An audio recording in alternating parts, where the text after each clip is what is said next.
guess people online is talking about it, but I guess everyday life people, man, I guess they just oblivious to it. That's why I'm glad I'm locked in, I'm plugged in, so I know what's going on around me, man. I know what's really going on, bro. I seek the truth.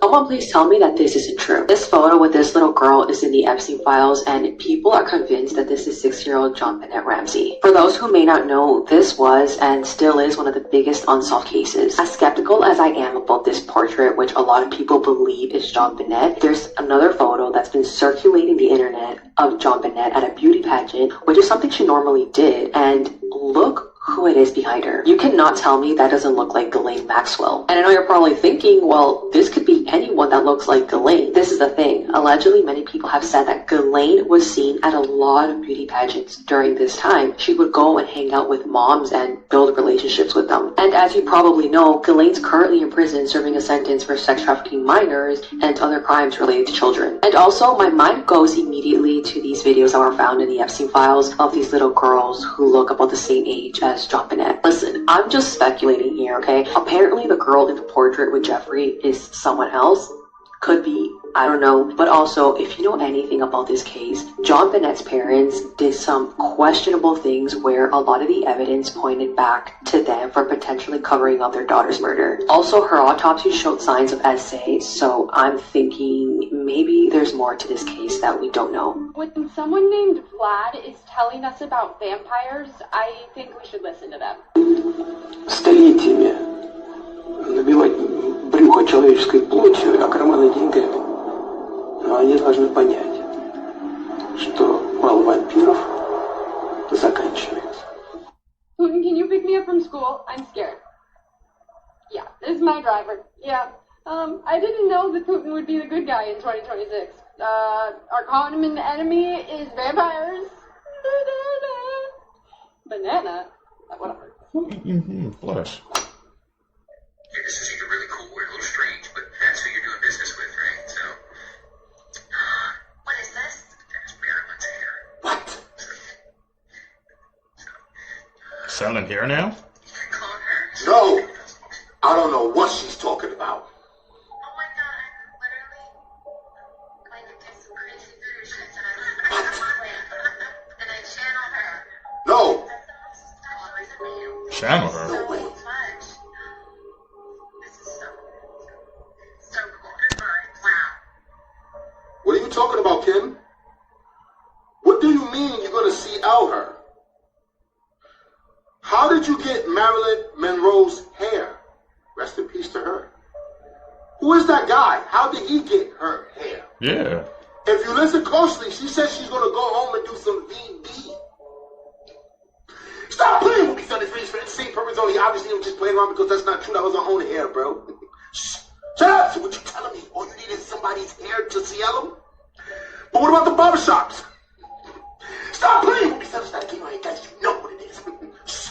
Shut up. But I tell you one thing. If somebody cuts off my hair at a barbershop and I hear somebody saying, yeah, this is true stories here. Oh, yeah? Okay. Nah, ladies, y'all got some explaining to do. Cause I done seen some shit about y'all that I wasn't supposed to see. And being nosy and getting into women's business, I done went down the wrong rabbit hole. So now I gotta ask the question. Why are y'all using the coffee makers in hotels to clean your panties? Oh, you ain't hear what I just said? This woman made a video saying that if she travels and she didn't pack enough underwear, the best thing for her to do when she gets to the hotel is wash her panties that she was using now in a coffee maker. You don't believe me, right? Look at this shit. I'm about Look. to say you guys want to be You think I was lying, right? if you're traveling and you didn't pack enough underwear, and you're just like, oh my gosh, what am I going to wear tomorrow? What the fuck? Every room has like a coffee button in it. Nah, man. Every room. even the other coffee makers were like roosters. Nah. All you do, put your underwear No. where you would put the coffee ground. No. You close it. You press brew, and it puts scorching hot water through it. You guys, and the hair dryer in the bathroom. You blow dry those bad boys, and you got yourself a cleaner pair of underwear. I'm out. I got so many questions. First question, why don't you have enough underwear? Second question, why didn't you just take the panties off and go in the bathroom and wash them? Why did you have to use the coffee maker? See, this is the shit I'm talking about. This is why you are never supposed to use any of those things in your hotel, because you don't know if people like her is using those things in your hotel room. Ladies, y'all gotta explain this. Y'all gotta explain this. Jump in the comments. I'm out. So this is one of Oprah's favorites. She says it's a miracle fountain of youth and her magic wrinkles. Just keep watching. I'm going to put a little on your hand. I'll do that. Oprah did. Yeah, Oprah did it. All right, so here, we're going to rub it right in. How come it's red? What you Yeah. I'll show you in a sec, Steve. So this is made from growth hormones of human Look, the wrinkles. Look, the wrinkles. And here's why this clip is resurfacing right now. Recent files, recent testimonies, old statements are being re-examined. Suddenly, things that used to sound like a joke are getting taken seriously. I'm not saying anything, I'm just saying when everything starts getting questioned at once, old clips start to feel very different. Watch it again and let me know your thoughts and comments down below. It's a new way to get high, Made me just feel, like I was walking through wet concrete. and it's called bed bugs. That's because it is bed bugs.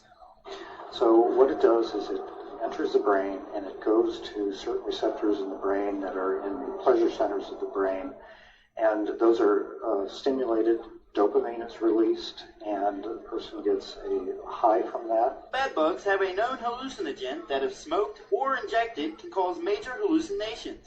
There is no way to extract the active chemical known as pH-417, so the entire bug is dried, crushed, and then smoked, and sometimes even injected. It's neurotoxic, it's very dangerous. It's a reality out there, and it's something that parents really need to be aware of and wake up to, that it is happening. Doctors warn that another chemical inside the bed bugs, called teparate, can make a person sick with flu-like symptoms. And so then you get the blood levels that come down, the pleasure comes down, and then over a period of time, the person is left feeling more depressed, dysphoric, looking for the next high. Users of the drug have devised a way to catch the little critters by using sugar water and a straw. In Phoenix, Dan Spindle, ABC 15. And tell you, as a parent of a teenager. Why does Epstein Island have... People getting high on bed bugs was not on the bingo card for 2026, but here we are, bro. That's the first time I've ever heard of this, man. These clips I be fighting for you guys, bro. It's mind-blowing. on it? Same. But also, why does the Nickelodeon sign look like the same layout of Little St. James, which is Epstein Island? Exhibit A, Exhibit B. It looks the same. Before you say, oh, maybe it's a coincidence. In Pinocchio, there's a scene that says, I'm collecting little boys, which is extremely disturbing, and I take them to Pleasure Island. What do you mean? What do you mean? How did we not catch this when we were younger? Pinocchio is obviously Disney, and that Disney has a cruise, and what is Disney Cruises' logo? It's this. It's right at the top there with the Mickey ears, again, blue and white. Walt Disney signed blue and white. Epstein Island's building, blue and white. And also, why are we getting more photos of Jeffrey Epstein potentially still being alive in Israel? I don't need to see this man's face. None of us need to see his face. No, a lot of us are kind of really looking into this and we're kind of reaching here. Maybe we're reaching, but this just seems it's really uncomfortable. And the Nickelodeon logo, you know, just again, watch it one more time. Look at the outline. It's very similar. And also, I want you to peep that one, like, island right there. This little thing. Nickelodeon also has a little separate orange dot on it. Are we looking too much into this? Probably. Oh, what the hell is going on with this Selena Gomez? I got a video to show y'all. There's something going on with her face and I've been hearing stories about Selena Gomez and I've been seeing videos. And one of them stuck with me. They said she's gone. They said she was gone after 2020. So I went on her Instagram page. I went all the way back to 2015 just to see how she was back then. So I was looking at the appearance, how she acted, everything. Then I went up to 2020. and there was a post in 2020 where it looked like she was real sick. Then after the year of 2020, everything changed. Her appearance, the way she talked, everything. And I'm just sitting there like, bruh, this shit is crazy, fool. And if you don't know what I'm talking about, go look up Selena Gomez. You will see all the stories that's coming out. But anyway, look at this video, y'all. Alright guys, I've been cooking this up for you all year. Y'all seen the eye, fool? Something on that side of the face. Something going on. And y'all will see what I'm talking about if you go on her page and just go down the timeline, fool. All of this changed. Something is different. Y'all let me know how y'all feel about this down below. You're gonna pay a lot more than that. So how much do you want for it? Let's bid. I bid $500 for whatever I bid, he's gonna outbid me. I bought about $60,000 for the eggs. Yeah. If you have a portion, that's very valuable. Umbilical cord, placenta, even your period blood is so rich with stem cells. We regard it as waste, and it actually should be. It should be captured as recycled, and it shouldn't go to waste. It's life for somebody else. Yeah. It's life for me. What are you talking about? Best eggs are 16 to 18 years old. Those are the best eggs. 16-year-olds. Yeah, that's what I was thinking. So you may not be able to. No, that's fine. I'm doing my business anyway. And notice he slaps him around like a pimp. By the way, you women are like 30. I want 16-year-olds. I mean, folks. And then he did it with a huge medical facility. So understand, we ain't in 2026. We're like at 2050 and vampires run it. These are literal vampires. And the young girl that is on record that he actually took his own child, he had a child with a 14-year-old, and he was taking the stem cells from that baby. I think they brought it to term maybe 8 months, I believe. Yeah. And then started taking the cells right from the baby and injecting it into himself. He personally did it. Well, that's why they kept it alive, they told. So he's milking the baby. Yes. This happened in Taipei, Taiwan. At first glance, you think you're looking at the moon. But once you start to pay a little more attention, the moon can't move this fast. If this is not the moon, then what could it be? Is this technology?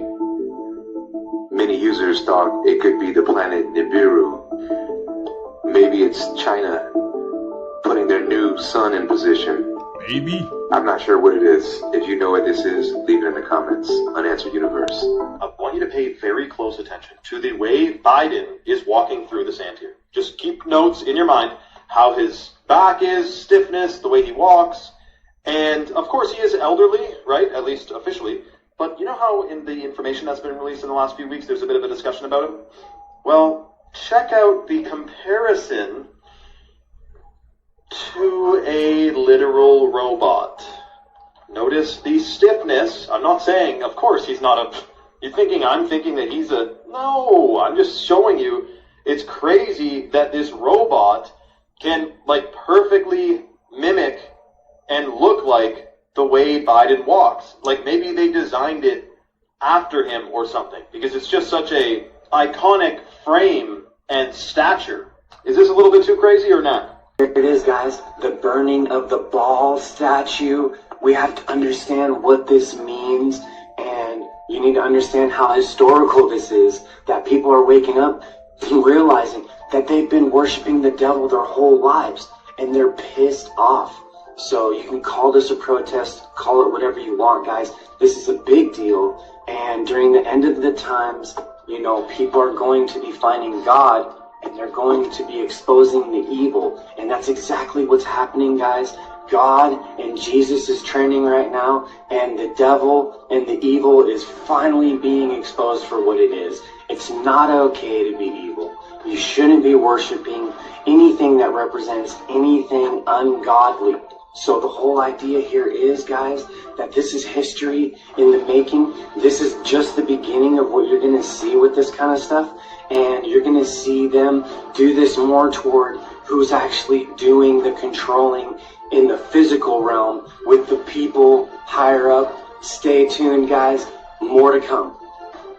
So you all remember when Rose's father was doing a tour of the house with Chris, and he was going around just showing them everything. And remember, he got to the picture of his father on the wall that lost a race, a track race to be exact, to Jesse Owens. See how young his father was right here, being Rose's grandfather. Did y'all know that this is actually when the whole process and program of them swapping brains and conscience with the blacks and whites started? Because once the grandfather lost to Jesse Owens, the African-American track star, it made the grandfather get curious about African-Americans' excellence, our athleticism, our builds, our strength, and it became an obsession to the point where they started the program, obviously, and they started swapping body, taking the conscious, our builds, our brain. They tried to take Chris's eyes. Remember the artist dude tried to take his eyes. But yes, that's what started once he lost that race. And this guy right here is this guy. So this is the grandfather, and that's why at night we saw him running laps, because he still was upset and facing defeat after losing to Jesse Owens all them years ago. So he's still trying to better himself. He's still living in the past. This is crazy. This movie is so deep. Jordan Peele, we need you, bro. We want you back, bro. I don't know what's going on with you, Jordan Peele, but these movies. Look, next I'm gonna be covering Jordan Peele's Us. Like, bro. We need more movies like that. The twists, the turns, and everything was wild. Y'all remember when he was walking past the basement door and Chris was like, what's down there? He said, oh, just some black mold. Like, literally, like, no, he's dead serious, like black mold. Being like, that's where they mold the black people. Or he was being, low-key disrespectful. Those either one or. But yeah, this movie was just so deep. Knowing that this is why it all started, because their grandfather lost a race to Jesse Owens is crazy. And found out a way to swap the minds and the brain. Oh yeah, that is so deep. Let me know if y'all want me to keep going. Videos insane, bro. I had that weird conversation I had with ChatGPT. I said to check unleash them. Who is them? Ancients. Here it comes. Aliens, demons, emperors, who? Yes. And I said, can you give me a code to help me understand? And then it wrote Eden 7:13, which is literally Genesis 7:13 is about the serpent. The serpent is correct. And I said, who is he in relation to you, ancestor? I told y'all, everything in the dark must come to the light. Did you guys hear what RFK said? But I'm not scared of a germ. I used to snort cocaine off the toilet seats. I didn't say that. You heard it. It came straight from RFK's mouth. And this is the man, what is he, like the Surgeon General or whatever, the Health General? These are the people that are in charge of our health. These are the people that are tending to our children in these schools, who are telling our children what to eat, what to drink, what to think, what to do. These are the people? When are y'all gonna wake up? Bro, for real? Even nature has a problem with the way that these people are running the world. And you guys are just gonna sit there and let this shit happen?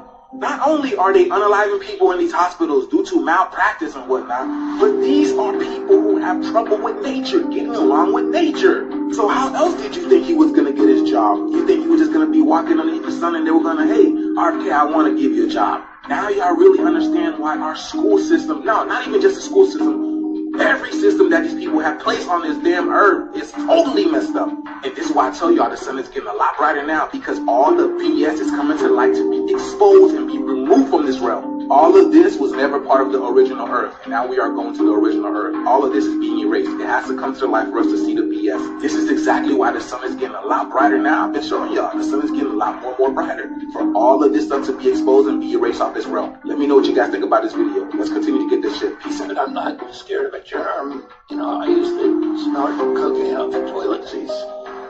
And I know this disease will kill me, right?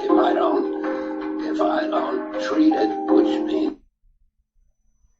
Wow. Learned a lot of stuff today, Seekers. If you guys made it with me to the end, you're a true seeker seeking the truth. I greatly appreciate the support. Make sure you guys give a thumbs up, comment down below, hit that post notification bell. Guys, gonna catch you in the next one, man. I'm out. Peace, YouTube. Money today. There was a man who sued his employer for racial discrimination.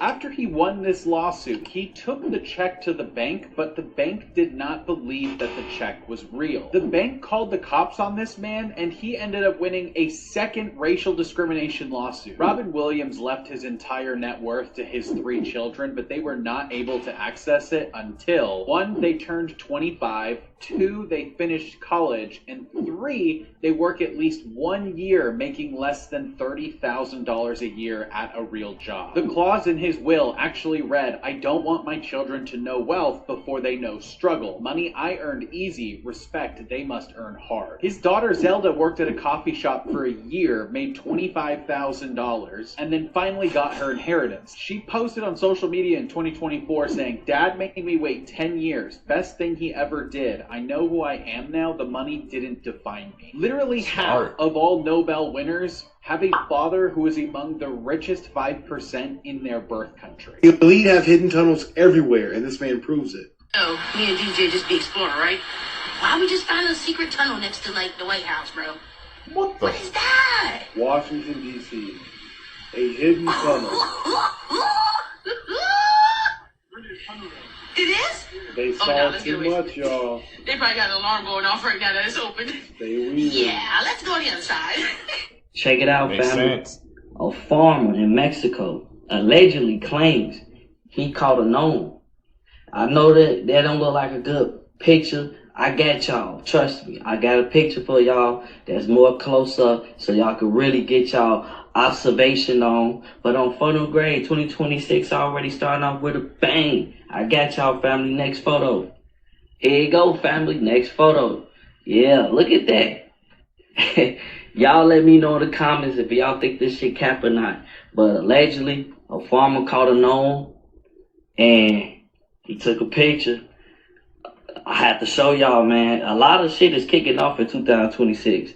Like, we just got in this year, and there's a lot of shit already happening and time going like that. But anyway, on Funnel Grade, shit is crazy.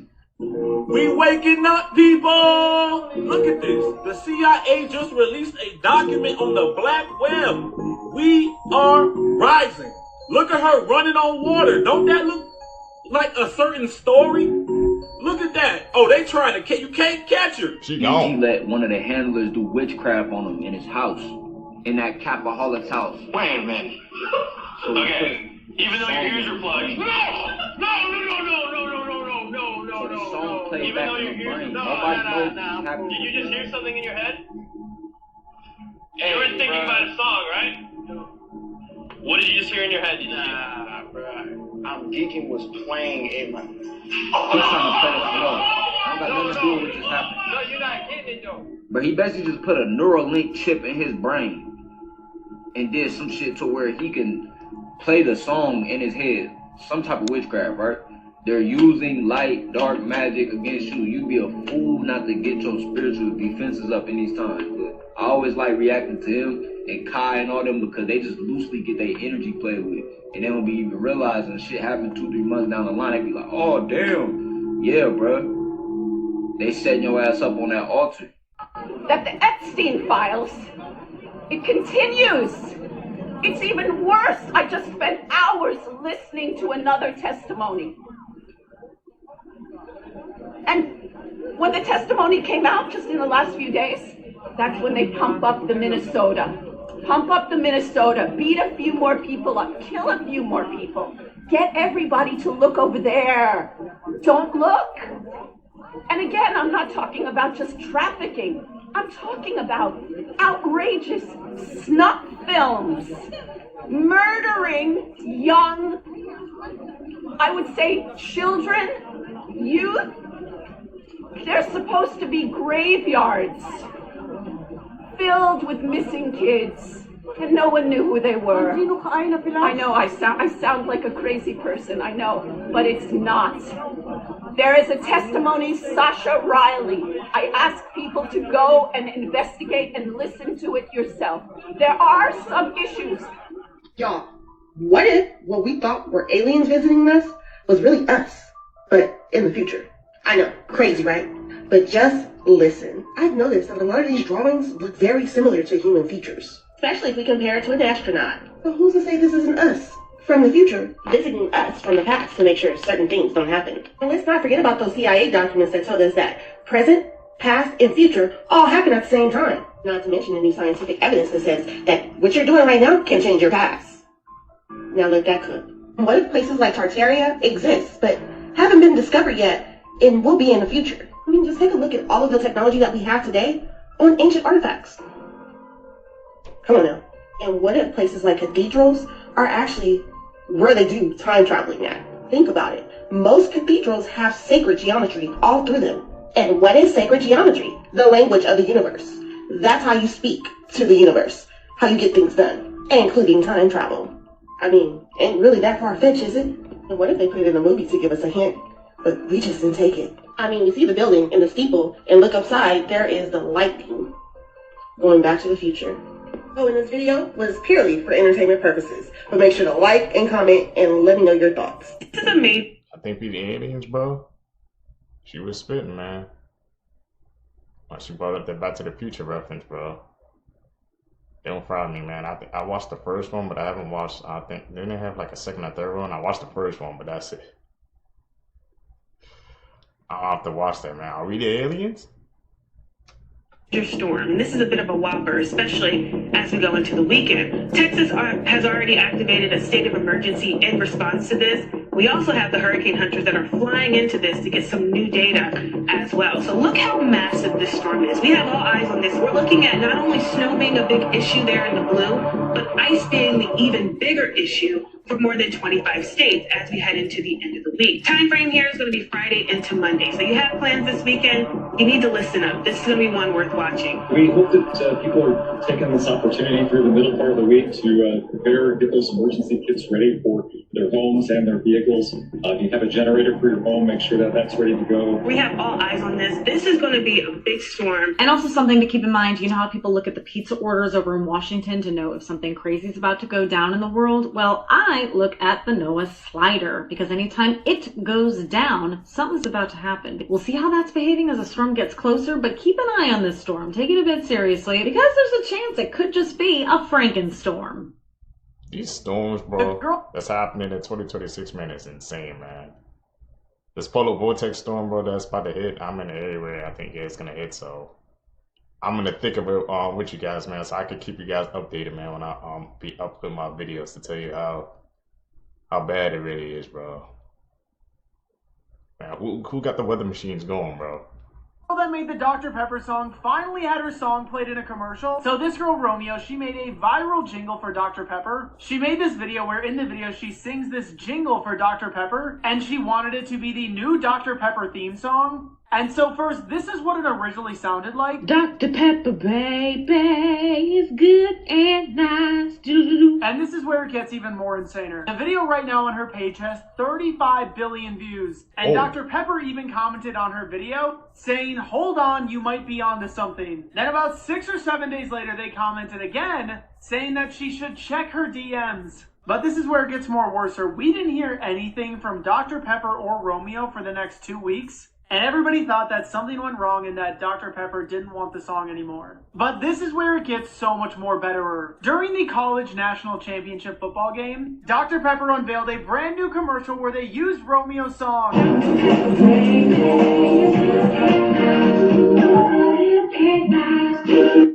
If you don't know the site Alien Carvings, you should check them out.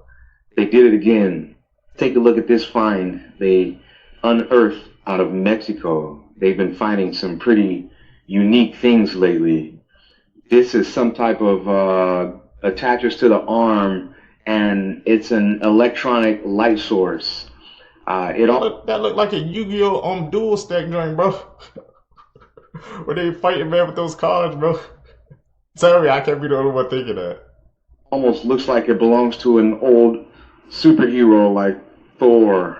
Who knows? Maybe this is where they get these ideas from. So as you see, this thing actually lights up and we don't know the source from it. This is at least 4,000 years old. This group has unearthed enough artifacts to prove that we're missing some history, that there was a long history before us that we're unaware of. What do you think about this? Leave your thoughts in the comments. This is Unanswered Universe. They are saying this might be the coldest air that our region has felt in years. Made a video probably like a month ago when we had a Arctic blast. But now they saying this one is worse than the last one. And the part that really got my attention is what's coming after this. Meteorologists are saying the coldest air mass on Earth is about to center around Ontario. Said the temperatures is going to drop as low as minus 50 degrees Celsius, y'all. Damn. Now, I don't know about y'all, but where I'm from in the DMV, a couple weeks ago, I swear food was warm as hell. Now we about to feel that cold air coming from up there too. They said this the type of cold that only be in Siberia. So just imagine. The wild part about this is that forecasters are saying this might only be round one, y'all. They said the following week, it's gonna be a second round of this shit. God damn. I'm praying for the people that's outside, fool. Cause that's the type of cold that's gonna make your ass frozen. Sitting there stiff. I know the weather is messed up when you see Florida getting snow twice within like 2 months. That's crazy, fool. So my question is, are y'all ready for this? Cause as you can see, all of this is about to get hit. Are y'all finna be walking around in sweaters like it's goddamn fall or something? Let me know down below in the comments. If you drank an ungodly amount of milk, would you get super buff because of the protein? Well, milk is actually full of sugar, which will make you fat in large quantities. And this is why it's given to calves and babies, to literally fatten them up. But if you pass the milk through a collection of special membranes, the smaller molecules, like sugar, slip through and collect on one side. And the larger molecules, like protein, are too big to pass through, so they stay behind in the milk, which makes it super high in protein. And if you add in vitamins, minerals, and your own signature flavorings, you basically end up with a muscle-building super milk. But that would be a lot of work, so you should just get a Prime Shake instead. Have you seen the Ray-Ban Metaverse commercial Doja Cat just did? She has to be the most wickedest person I have ever seen in my entire life. Between her and Megan Thee Stallion, I truly don't know who's worse. Now I'm about to reveal the video to you, just give me a moment. But if you're a part of Holly World, you have to understand that all of them, all worship the God of this world. There's no question about it. There's signs everywhere. If you idolize and worship these people, I question your entire existence. This is the all-seeing-eye symbolism that you see heavily being promoted in society. It ultimately leads back to Lucifer, Satan, Beelzebub. You can find this exact symbol on a $1 bill. Just look for yourself. It's right in front of your faces. It resembles the Egyptian gods, Ra and Horus. Egypt is a place of captivity. Your modern day Babylon and Egypt today is America. America is Babylon today. You can find hundreds of pictures, and I'm not even kidding, of your entertainers doing these exact symbols and demonic gestures. Really? Every last one have done it. You gotta watch what you're watching. Y'all see the all-seeing-eye symbol on her wrist? Y'all see that, right? She lets you know who she pledged her allegiance to. They took a blood oath. All of them do. You need to understand and understand this. These are puppets, puppeteers. They get controlled by their masters, meaning they have handlers around them 24/7, telling them what to do, how to do it, when to do it. They just don't get these tattoos on them for no reason. Symbols are a form of communication. It's very, very powerful if you understand what the symbols are communicating. To break free from this simulation in this matrix is to understand the symbols. The elites, the one that's control the world, they can promote one symbol and know exactly what agenda they need to push next. Please understand that. Symbols are a form of communication. These entertainers, these puppets, they want your spirit.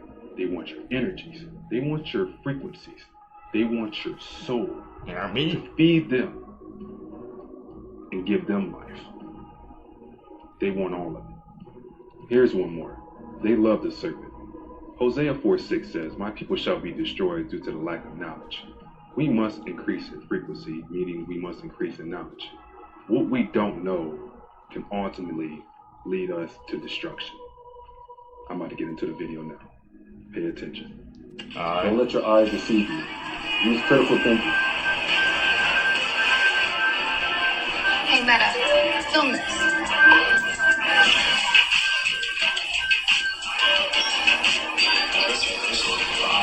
Free the hand.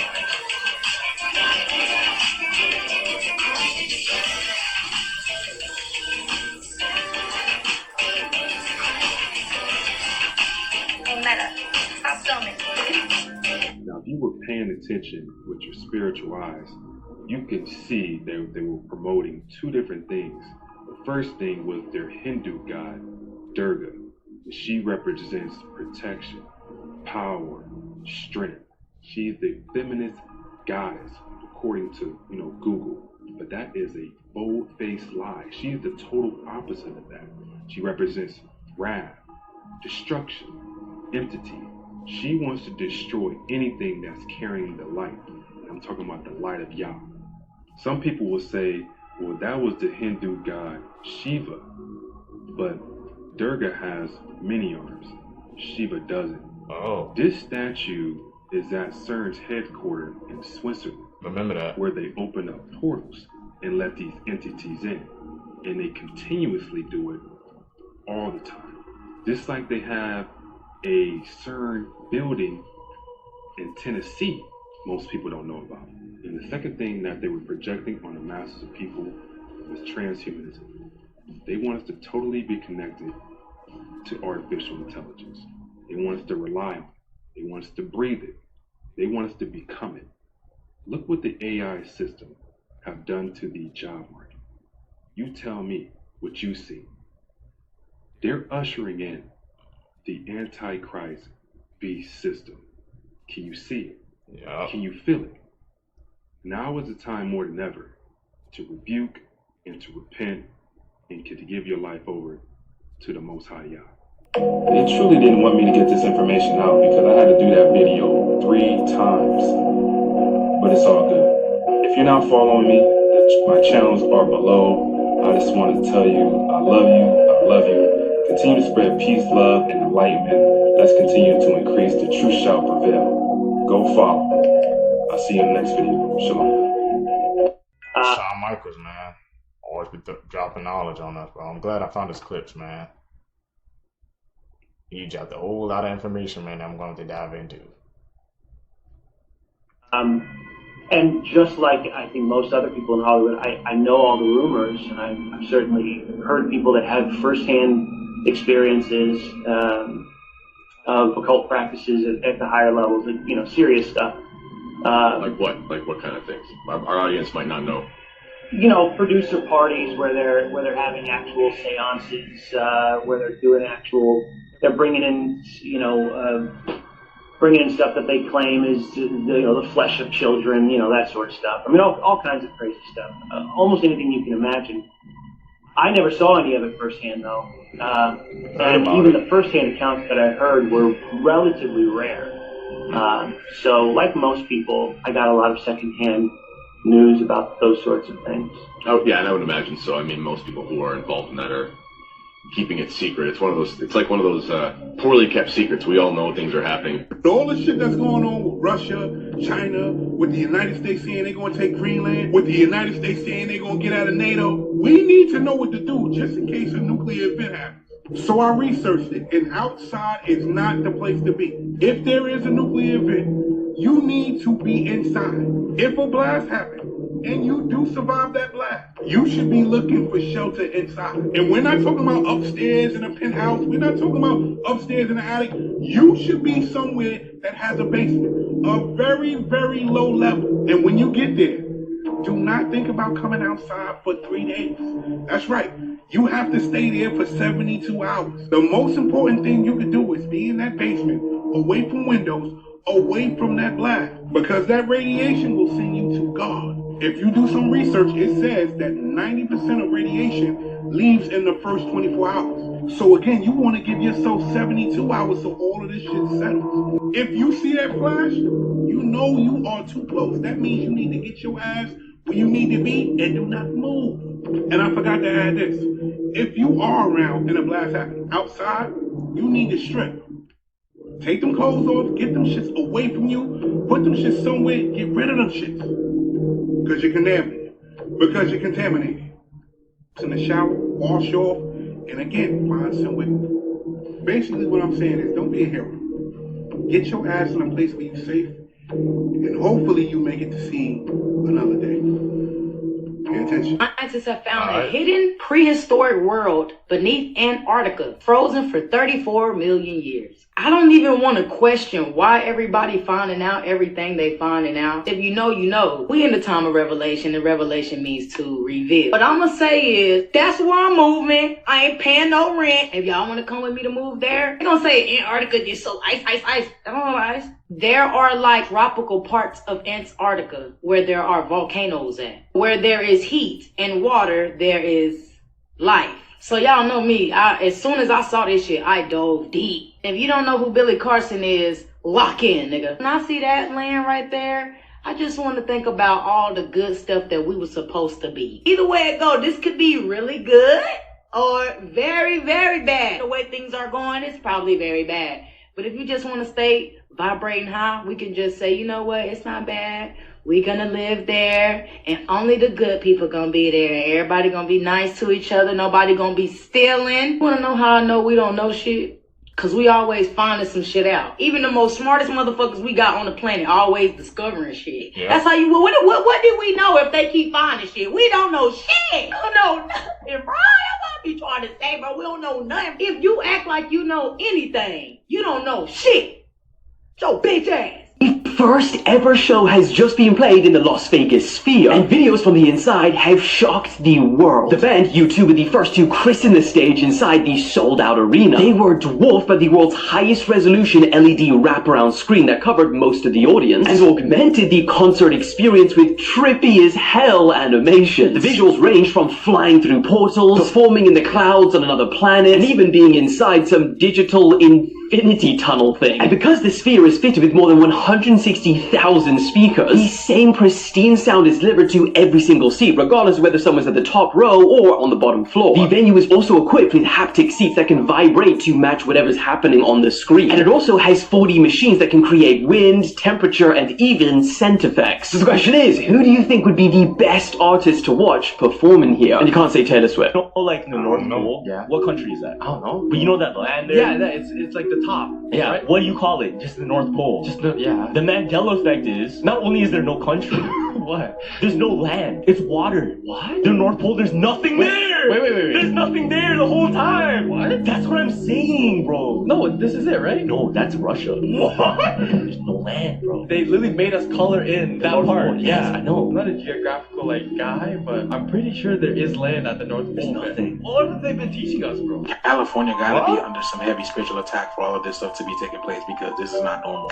Do y'all think this has to do with the Queen Khalifa battle, in a new time space? Because everything recycles, history repeats itself. A rapidly strengthening Bob cyclone will develop off the coast of California Christmas Eve, bringing a severe windstorm to NorCal and very heavy rainfall to the entire state. This bomb cyclone will drive an extremely strong cold front through central and northern California late Tuesday evening into early Wednesday morning, with the potential for embedded severe thunderstorms and even isolated tornadoes. A high wind watch has been issued for the entire Bay Area for wind gusts up to 60 miles per hour, and thousands could be without power on Christmas Eve and Christmas Day. As NorCal deals with damaging winds and heavy rain, the bomb cyclone will also help funnel a powerful atmospheric river into Southern California on Christmas Eve. This storm will deliver massive rainfall amounts. The National Weather Service has further increased storm projections, with 7.5 inches of rain forecast to fall in Los Angeles from December 23rd to December 27th, and 3 to 4 inches in San Diego. The weather across California this week will simply be insane. I mean, check out this image of weather watches and warnings across the state. Virtually the entire state is now under some form of a wind, winter, or flood watch or warning. Over 25 million people are under a flood watch in the state of California. Dude, don't freak out, but this bug lives on your face. Come again? Demodex mites dig face first inside your pores. But don't freak out, they're harmless. They just eat your grease and dead skin on your face. But there is one thing you should be worried about. Don't cry, but they do wake up in the middle of the night to mate on your face. Yeah, now you know. Whoa. But they're harmless. And they live on all of you. Live with it. Like if you want a part 2 of things you don't know that live on your body. Damn, my face right now, bro. What the hell? Disturbing facts that will ruin your life. You have to have life insurance policy for 2 years before they'll pay out for a suicide. Brain-eating amoeba exist, and you can contract it from swimming in lakes or tainted tap water. They live in the US and UK. Female dragonflies fake their own death to prevent rape. But before modern medicine, there was this illness called mercy. Basically, if you had it, you were puking your own feces and you were sure to die in great pain. It is caused by obstruction in intestines. Most people trapped in the Titanic, as it went under, did not die of drowning. Rather, they were killed by water blasting into the ship's hull at great speed. At those pressures, the water would cut and crush you before it even had the chance to enter your body. Death by strangulation can turn teeth pink. The stress on the pulp chambers causes it to hemorrhage, so the blood colors the inside. Comment on this video and let me know which fact is the most disturbing. A bunch of teeth turning pink. I did not know that was even possible, man. Humans actually came from Mars. Okay, recently the NASA rover Perseverance found organic matter suggesting that life existed on this planet 3.5 billion years ago. Also, the redness of Mars is believed to be a nuclear winter, which is a phenomenon caused by nuclear weapons being used on a planet. Well, there's a theory that human life actually started on Mars.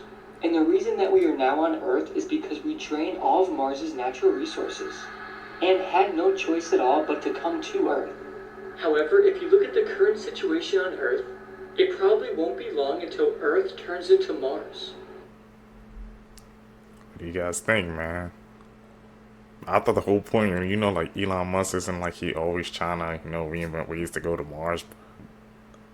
They said some nuclear stuff had already happened, so that kind of has me wondering, man. We shouldn't be, I guess, trying to migrate to other planets, bro. Just need to stay here on Earth. What do you guys think, man? You was on Mars first? Alright. These are 8 horrifying facts that will probably keep you up at night. Sometimes you laugh, talk, and cry in sleep. It's often a spirit sitting beside you in bed. You are more likely to be bitten by someone in New York than to be bitten by a shark. A human head remains conscious for 20 seconds after being decapitated. If you search up this number on Google, you'll find people with their heads in fridges. Gelatin is made out of bones. That's right. What? The melted marshmallow in your hot chocolate is melted animal bone. It's good stuff. You have no way of really knowing if everyone experiences reality and consciousness the same way you do. If a panda finds a fresh carcass, they'll eat it. And last but not least, your phone is likely spying on you right now as you're watching this. Yeah, there's a lot more. Like for part 8. Is gelatin really made out of bones, man? We're going to have to check that out. I kind of believe that one. Or they said marshmallows made out of animal bones too. What the hell we putting in our system, Seekers? You never know what you're eating nowadays. The Boeing factory is so large they had to install a one-of-a-kind air circulation system to stop clouds from forming inside of the building. Whoa. This is the world's smallest drawbridge in Bermuda. The US Navy is known to have used Xbox controllers to control the periscopes on submarines. James Cameron was homeless when he wrote The Terminator. He sold the rights for $1 on the condition that he was the one to direct the movie. A race was held in 1888 between a pigeon and a bee for 3 miles, where the bee won by 25 seconds. Camels have 3 eyelids that helps protect their eyes from the blowing sand. Cherries are dried with helicopters. It would take you 18 months to walk the Great Wall of China. The USA speaks more than 350 different languages. Scientists are out there making arguments that we may have more than 5 senses, one of them being magnetoreception, which is the ability to sense magnetic fields, and the other is chronoception, which is the ability to sense time passing. Here's some everyday life hacks you need to know. Have you ever had a tight ring get stuck on your finger? Well, all you have to do is grab some string and tuck it underneath the ring, and use that same string and keep wrapping it around your finger. Then all you have to do is grab the other side and start pulling, and it will magically remove the ring. Now, who else hates when you have tape on your paper and you end up just ripping it? Well, in order to not do that, all you have to do is grab the tape on both sides and pull really hard. hard, which then causes the tape to be removed very easy and your paper still intact. Now, What? if your house key ever breaks in your lock, get yourself a hot glue stick and then place it inside of the lock. Wait for it to dry a little bit and then pull it right out. Gruesome facts Wow, you okay. didn't know. Part 82. Weighing nearly 90 pounds, the costume used for the Cowardly Lion in The Wizard of Oz was made of real lion skin and fur, as well as human hair mixed in. The South Fork of the Chicago River was given the nickname Bubbly Creek. It would bubble methane and hydrogen sulfide gas, which was due to meat packers dumping blood and entrails into the water. Here are some things you were definitely never meant to see. Creepy. Or no. I'm so sorry. Yeah, no, let's start here. What the heck here? This is an image captured from inside of a house in America. Now it appears to be a gigantic eagle-type bird thing. But when did they get that big? No, that ain't no eagle. That's Lucifer's pet bird. We're all doomed. Next, I bet you didn't know that elephants can actually hear out of their feet. And what you're saying is those abnormally large ears are not the only place an elephant can hear. Nature! You good! Bees can actually live inside of your eye. And to make the nightmare worse, this has happened before to a Taiwanese woman in 2019. When a doctor found not one, not two, not three, but 4 bees living inside of her eye, feeding off her tears. What kind of horror movie shit was that? Make a deal, if you didn't know about any of these, you have to share it. Hey man, leave a like, man, if y'all never even heard of that before, man. A bee living in somebody's eyes, but not 1, 2, 3, 4 bees, and they were living off of her tears. That's mind blowing, man. I wouldn't even think something like that is possible. I'm definitely gonna have to freaking check up on that story.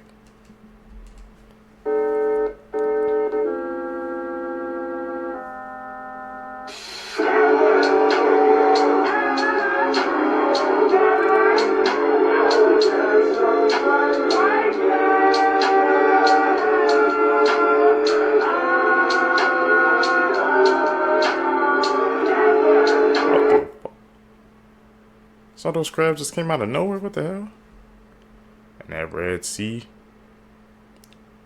Are those signs, man? The most unnerving facial reconstructions of John and Jane Does. You can first look at the Salem County John Doe. These remains were found in 1979, I believe, in the New Jersey area under a pile of logs and grass. Kind of freaks me out about some of the classic facial reconstructions like this, is that the teeth are original, or the same teeth from the skull that this was reconstructed over. Reconstruction is only named in the records that I found as Becca, her story being that she was discovered in Albuquerque in 1991 while hanging in a motel bathroom. But these are another type of reconstruction that I do not like, solely because all of what's depicted here in the illustration is of the actual remains, just they've drawn the eyes open. 1991, Harris County, Jane Doe. December 15th, 1991, when she was found in Houston, Texas, allegedly stuffed into the bottom of a cardboard box. It's a different style of reconstruction, where it is an actual photograph of the body, it's just that the eyes have been photoshopped to be open. If cases of the unsolved or similar stories to this are of interest to you, we do have additional information on the show.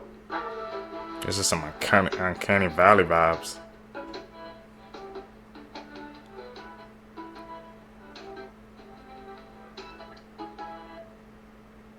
Those last meals, man.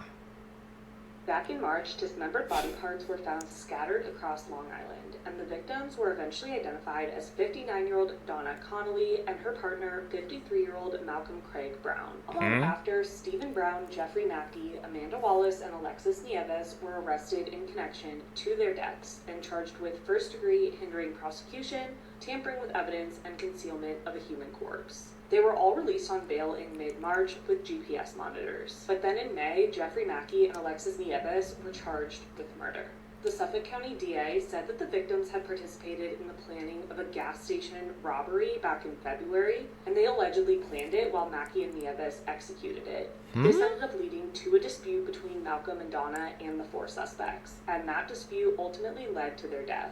It is believed that Nieves and Mackey murdered Donna and Malcolm, while Wallace and Brown helped to dismember and dispose of the bodies. Mackey and Nieves have pleaded not guilty and are maintaining their innocence. But now, both Amanda Wallace and Stephen Brown, who is Malcolm's cousin, have pleaded guilty. This week, Amanda Wallace pleaded guilty to 5 felony charges and named Mackie and Nieves as the perpetrators. And then on Thursday, Brown pleaded guilty to 6 felony charges, admitting to participating in a plot to kill the victims and conceal their deaths. Both Wallace and Brown maintain that they did not commit the actual murders. And it is being said that they are both cooperating with authorities. They have yet to be sentenced, but because they are cooperating and have agreed to a plea deal, their sentence will be reduced than if they pled not guilty. Meanwhile, Mackie and Nieves have been charged with murder and are maintaining their innocence. Really weird fun facts that you might find pretty damn interesting. So who's telling Number what? 1, banging your head against a wall for an hour burns 150 calories. Number 2, approximately 40,000 Americans are injured by toilets each year. Number 3, there's a higher chance of you being elected President of the United States than winning the lottery. Number 4, an average of 100 people choke to death on ballpoint pens each year. Number 5, it is harder to be an employee at Walmart than a student at Harvard, because Walmart has a lower acceptance rate. Number 6, human birth control pills work on gorillas. Number 7, there are 2 million millionaires in the United States. I am not one of them. And number 8, like fingerprints, every tongue print is different from person to person. Wow, what the hell? We have tongue patterns? What do you know, man? The hell? 2 million Fun millionaires? facts about the human body, PT.2. If someone is sleeping and you blow on their eyes won't react. But if they're awake, they will flutter a bit. That's how you check if someone is really sleeping. If you drink nothing but purple Powerade for 3 days straight, your poop will turn neon green. Your sense of balance is strongly linked to your eyes, and you may notice it's harder to keep your balance with them closed even if you're standing still. Women are actually programmed to forget the pain of childbirth after a few months or so. If this didn't happen, most women would only end up having 1 child, which would eventually lower the population. That makes sense. Wholesome facts that'll make your day slightly better, part 1. When a human sees a puppy, a chemical called dopamine is released in the brain. Elephants also release dopamine when they see people, meaning that they think we're cute in the same way we think puppies are cute. There's a YouTube channel called Dad, How Do I that teaches young people things that would typically be taught by a father figure. From how to change a tire to how to tie a tie, fans of the channel think it's super helpful. When you're on a walk with your dog and they stop to take a dump, you may notice that your fluffy friend is staring at you as they poop. They do this because they're in a defenseless position and they're trusting you to keep them safe. There are more public libraries in the US than McDonald's. After the horrific events of 9/11, a small Kenyan tribe known as the Maasai people gave 14 cows to the US in their support. The man who played Mickey Mouse ended up marrying the woman who played Minnie Mouse, meaning that true love actually exists. That's true love right there, man. Who would have thought, bro?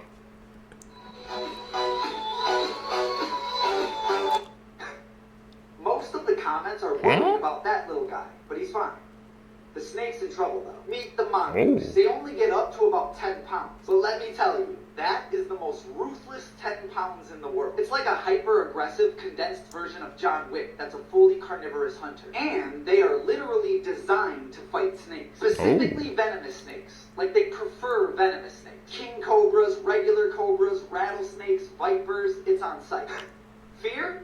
Never heard of her, but basically the reaction speed is faster than a cat, so they can avoid all of the snake's bites. And once it gets close enough, it'll bite the head of the snake, crushing the skull. But the crazy thing is, even if they do take a bite, it's not that big of a deal. They have a protein in their body that binds to the protein in snake venom and digests it, like food. So usually a venomous snake bite will just knock them out for like 15 or 20 minutes, and then it's on to round 2. And as always, follow for more facts. Disturbing facts. Damn, mongooses, bro. They have black Air Force energy. They try to run the feed with those venomous snakes. The venom don't even do nothing to them, man. We're learning our ass seekers. Disney that will leave you shocked. 18-year-old actress who voiced Snow White was paid less than $1,000 to do it. She also was not credited. The Pirates of the Caribbean ride at Disneyland used real skulls in its set design when it first opened. Actress who played Lilo in Lilo and Stitch also played Samara in The Ring. Part of Your World was almost cut from The Little Mermaid because the chair of Walt Disney Studios was afraid that kids would think that the song was boring. Gaston from Beauty and the Beast in the 1995 version was the first male villain in any Disney princess movie. After Finding Nemo came out, there was a problem with kids around the world flushing their fish down the toilet so that they could go back to the ocean. What? The music on the Into Small World ride never, ever turns off. Follow for more facts. That's Snow White actress, man. That's so messed up that Disney did that. Police have arrested a Chucky doll for threatening members of the public with a knife. This month, police in Mexico arrested a doll. Terrifyingly, they had been made aware of a Chucky doll who, along with its owner, were threatening the public in Monclova. If you're not already aware, the doll comes from the 1988 film Child's Play. In the movie, the serial killer turns into the doll, which then begins a terrifying crime spree. The owner of the doll has only been identified as Carlos N. He was reportedly scaring the public with the doll, threatening them with a knife and demanding money off them. Both Carlos and the doll were charged with disturbing the peace and putting others' integrity at risk. The doll was handcuffed and taken to the police station. They both had mugshots taken, and there has been some controversy over whether or not the officers were taking their job seriously. The police officer who put cuffs onto the Chucky doll has been reprimanded. I was about to say that too. I'm like, why are you arresting a doll? Like come on, man. Yeah, they have to take their job way more seriously. Took place at an ATM in Arkansas when the machine dispensed a kitten instead of money. The bank's security guard was making his usual rounds when he noticed a faint meow and realized it was coming from inside the ATM. It was unclear if this animal was just seeking shade or trying to pull off some clever ATM heist, but either way, the security guard figured that the cash should be removed as soon as possible and called the fire department right away. Firefighters arrived on scene, and with a little bit of work, they successfully made a cat withdrawal. Thankfully, while he was a bit grumpy from the ordeal and required some nourishment, the kitten was overall healthy. He was named Cash and taken to the Fort Smith Animal Haven, where a veterinarian placed him on a care plan to recuperate and gain some weight. He was scared at first, but he settled in quickly, and as his personality came out, it became clear that Cash was actually a super friendly and cuddly little guy. After some socialization in a foster setting, Cash was adopted by a local doctor, and he's now living a much more comfortable life away from any banks or ATMs. I'm Jen, and I post something positive every day. 16-year-old Allie. How did the cat get into the ATM in the first place? I know cats are flexible, but getting in that little small, just holding the ATM, he's living up to his name, Cash.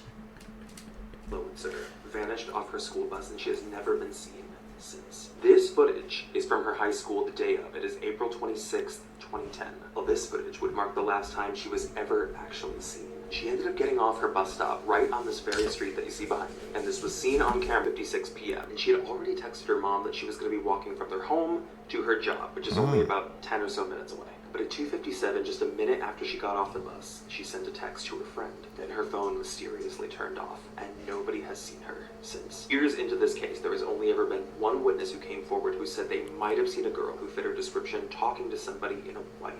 Hard to hear, but that's why. Disappeared off the earth, man. Now, supposedly during a big storm on the beach, a giant monster came out.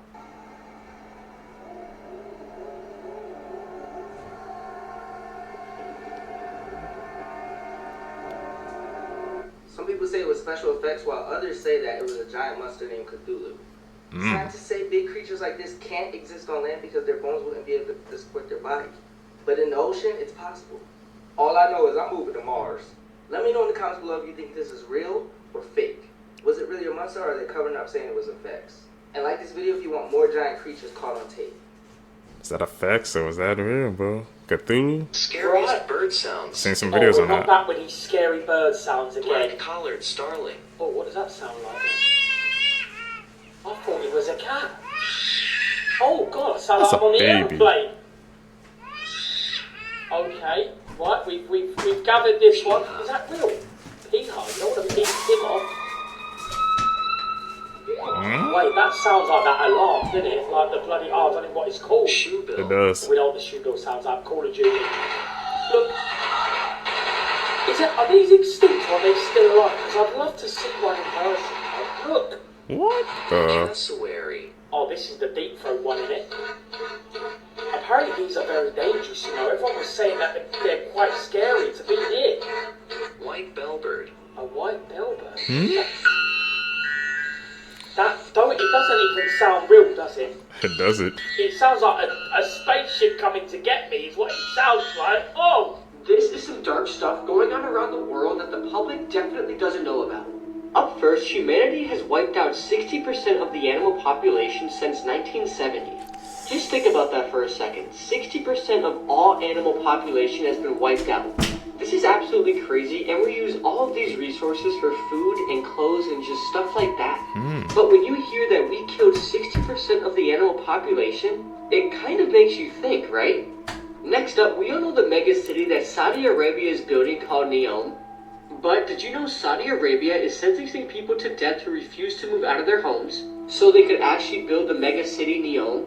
And their relatives are being sentenced to multiple decades of prison time just for protesting and posting their support to the cause on social media. This is absolutely sickening, and I can't believe nobody is talking about this. This next one is going to keep us all up at night, but bacterial resistance to antibiotics is at an alarming level. There has already been instances of pan-antibiotic resistant strains of bacteria. This can throw us back to the pre-antibiotic era, which will effectively mean if you catch an infection, you will die. Just like in the 1400s. Finally, women are going missing from Indian reservations across some of the United States. Many are young women and are probably being used for sex trafficking. I wonder why they're taking Indian women from Indian reservations. And I wonder why sick stuff happens like this on Earth every single day. Someone said I should go and watch Chimp Crazy, and I like to think a bungee jump off the Brooklyn Bridge would have been lesser to my blood pressure. If you want the spark notes, it's basically Tiger King but with chimps, but somehow even worse than that. I thought it was common knowledge that chimps are rageaholic chainsaws with thumbs, free will, and no morality to tie them down. It's a whole part-time predator with the Punisher skill set and cannibalistic tendencies. I do not get how in the decade of 2020, people still think it's a good idea to invite this reality check of the animal kingdom into your living room. You've probably heard the horror stories of people that tried playing house with a chimp and then found out, but here's a story you might not have heard. Once upon a time, there was a place called Chimp Party. Well, actually, it was renamed the Missouri Primate Foundation, but that sounds way too professional for what was going on there. So, Chimp Party. And what it was basically a puppy mill, but for chimps in Festus, Missouri. As bad as you think it is, probably worse. Basically, breeding chimps to sell as exotic pets or rent for TV or commercials or whatever. Anyway, one day the chimps got out. Actually, it happened more than once, but this time in 2001, they escaped and ended up pressing a nearby family. A family that included 18-year-old Jason Coates. The chimps were throwing rocks, they chased him into a car, it was fully chimped out. And you know Jason a real one, because stuff didn't get serious until they started throwing his dog around. He was not letting that slide. So the story goes, Jason ran out the car, got into the house, and came back with the mouse tool. He tried scaring them, but when one of the chimps, Susie, charged him,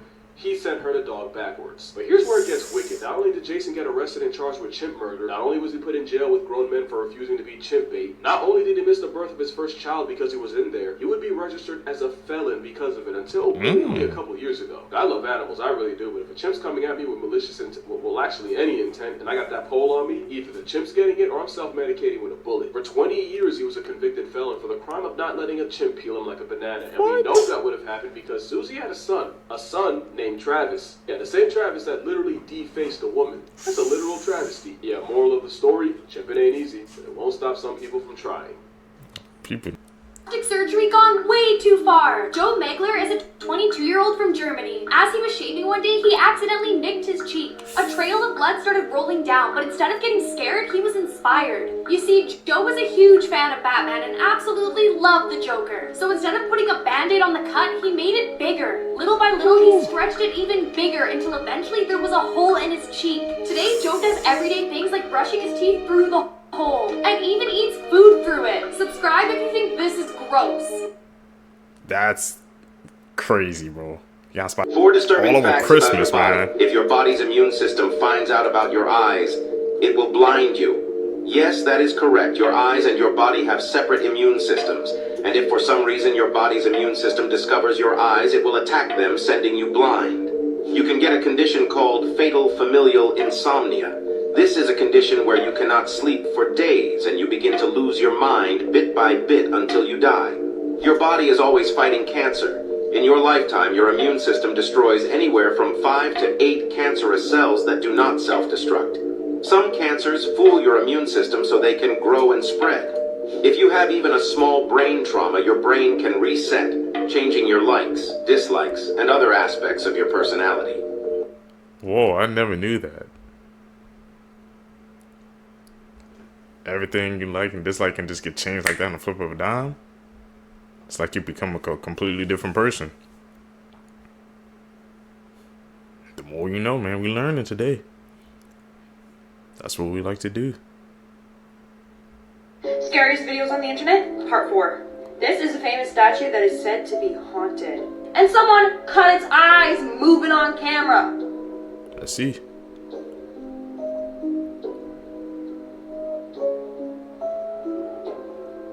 Oh, I definitely, y'all saw that? There was movement. What in the night of the museum is this? Or was that an edit? Or just a high class edit, bro? Scary fact you wish you never knew. There is a shack called the Devil's Toy Box in Louisiana, and for some reason people who go in lose their mind. Do you know the tingly feeling you get when you eat a pineapple?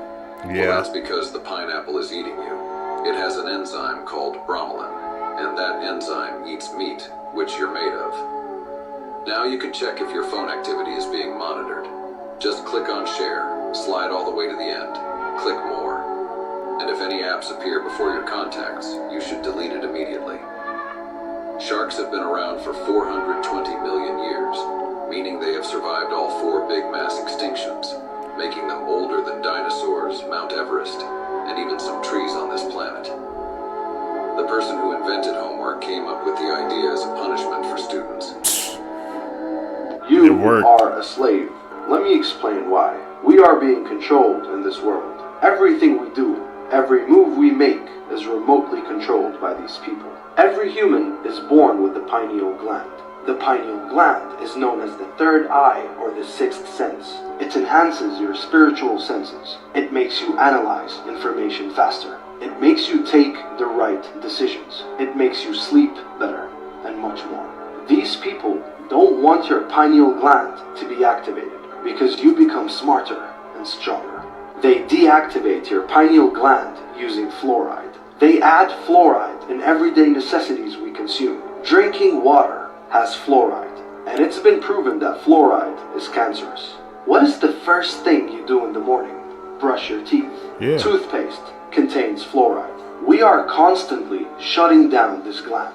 Without this gland, we are more prone to weakness, staying up late, depression, and anger. Good news though, fluoride-free products exist. Seekers, are y'all gonna make that switch? I definitely am, man. Fluoride, but like you said, the first thing you did is brush your teeth. That's the first thing you do in the morning, man. It's in these everyday products. They're trying to take out our sixth sense for our pineal glands. Nah, man, we want ours open, bro. We will be making that switch.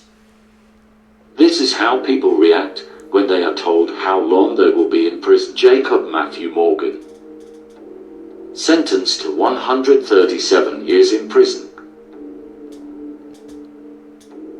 Smith Riley, sentenced to life in prison without parole. What did they do? Cameron Herring, sentenced to 24 years in prison. They had to do something heinous, man, to get those sentences. They starved their 10-month-old baby. Sentenced to life in prison without parole. Why does he look so shocked? Dylan Shoemaker, sentenced to 985 years in prison. Nico Jenkins, sentenced to death. He do not care. People reactions after they get sentenced, man, doesn't always amaze you because they act like their actions don't have consequences. Then they try to get all sad and upset. It's too late now.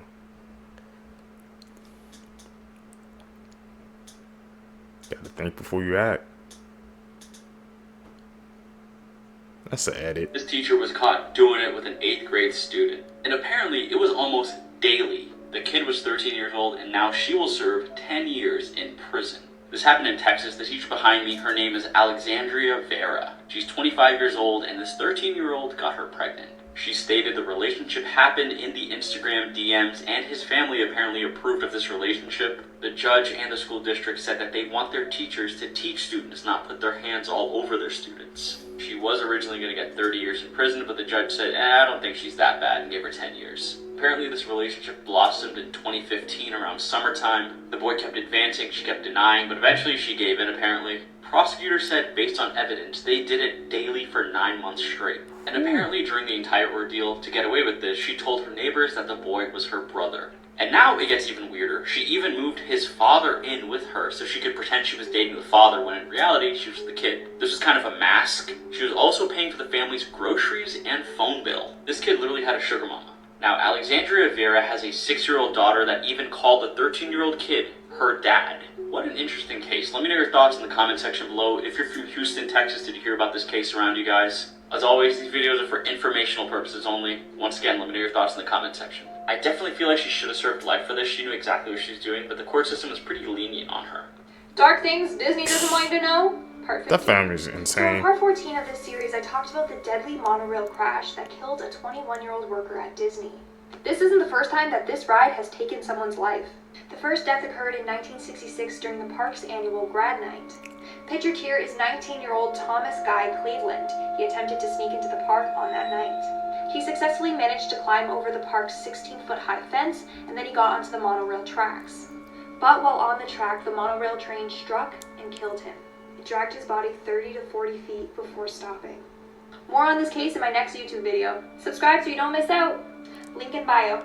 They still kept it up? That you have to come up with $9 billion or face execution. Well, that is exactly what this woman is being told by a Vietnamese court right now. You see, earlier this year, Trong My Lan, who is a real estate tycoon and businesswoman, made global headlines after she was sentenced to death for committing one of the biggest frauds in global history. $44 billion. That's equivalent to roughly 9% of Vietnam's entire economy this year. Now of the 44 total, she's accused of embezzling $12 billion, and the court ruled this week that if she can pay back 3/4, her death sentence will be reduced to life in prison. So the question now is, can she come up with $9 billion to literally save her life?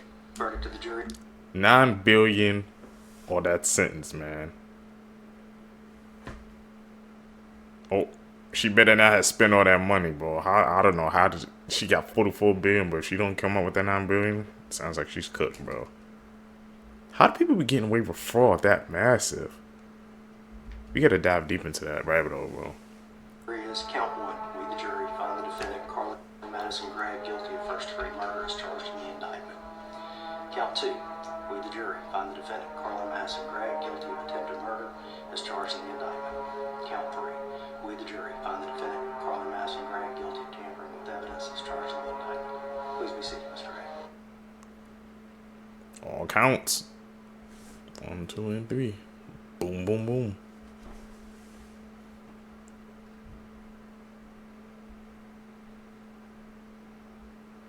It's an edit, man. If you guys see any edit seekers, man, don't be afraid to call them out. Sometimes I might miss them, and y'all can catch on to it. Would you pay $6 million for a banana? Well, someone did, and this jaw-dropping sale made people scratch their heads. I think we can all agree that we can call it the golden banana. That's right, a golden banana because this rare fruit was auctioned off at Sotheby's in New York. But before you start Googling the nearest banana farm, let me clarify. This isn't your average potassium-packed snack. It was a piece of art.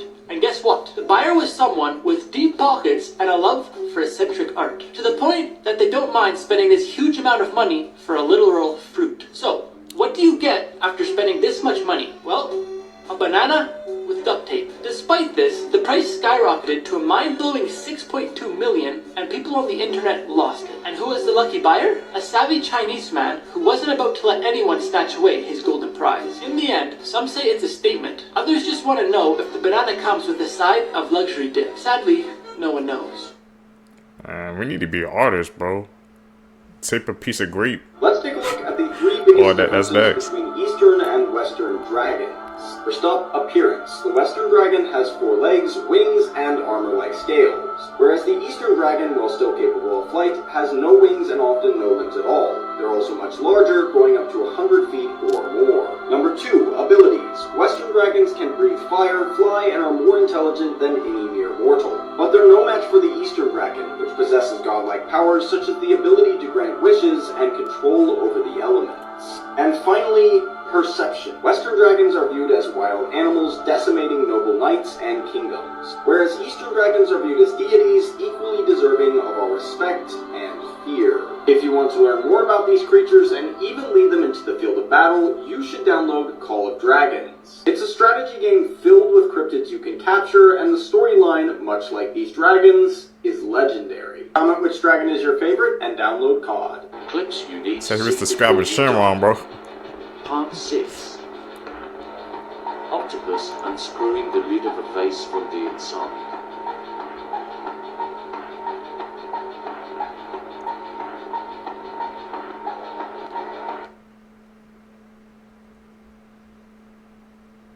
Whoa. This is how a clam digs into sand.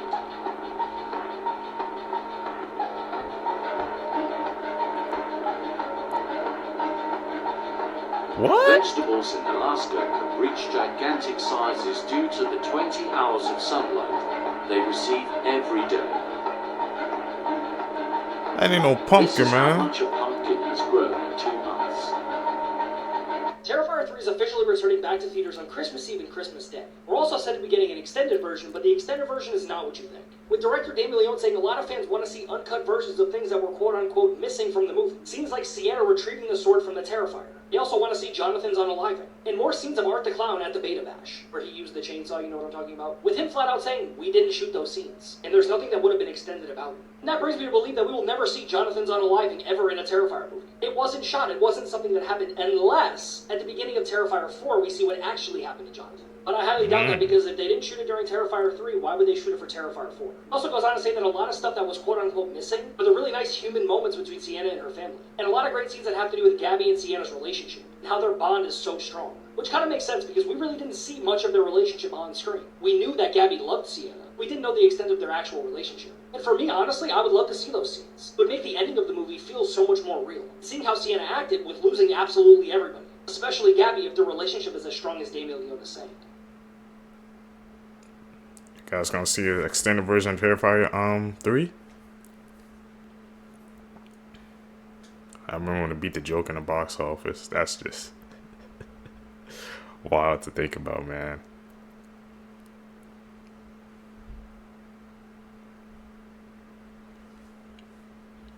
We see through these edits, bro.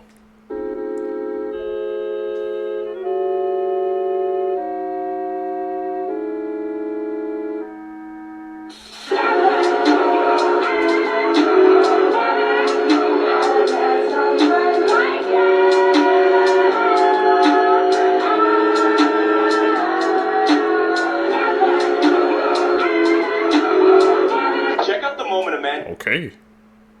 I know I don't do scary movies like that, Seekers, but they had a lot of choices.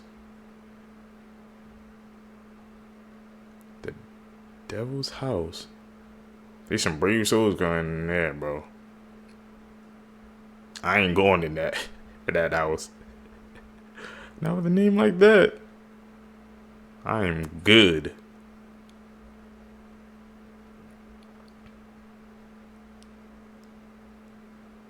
What did they find in there?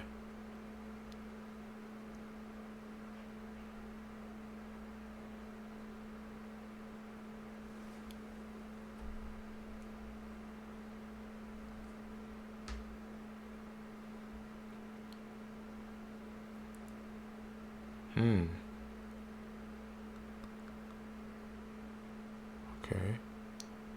Seems empty so far. So this cop says that he was actually abducted by aliens. One night in Argentina, a police officer named Sergio Pucheta requested for backup from his base over the radio.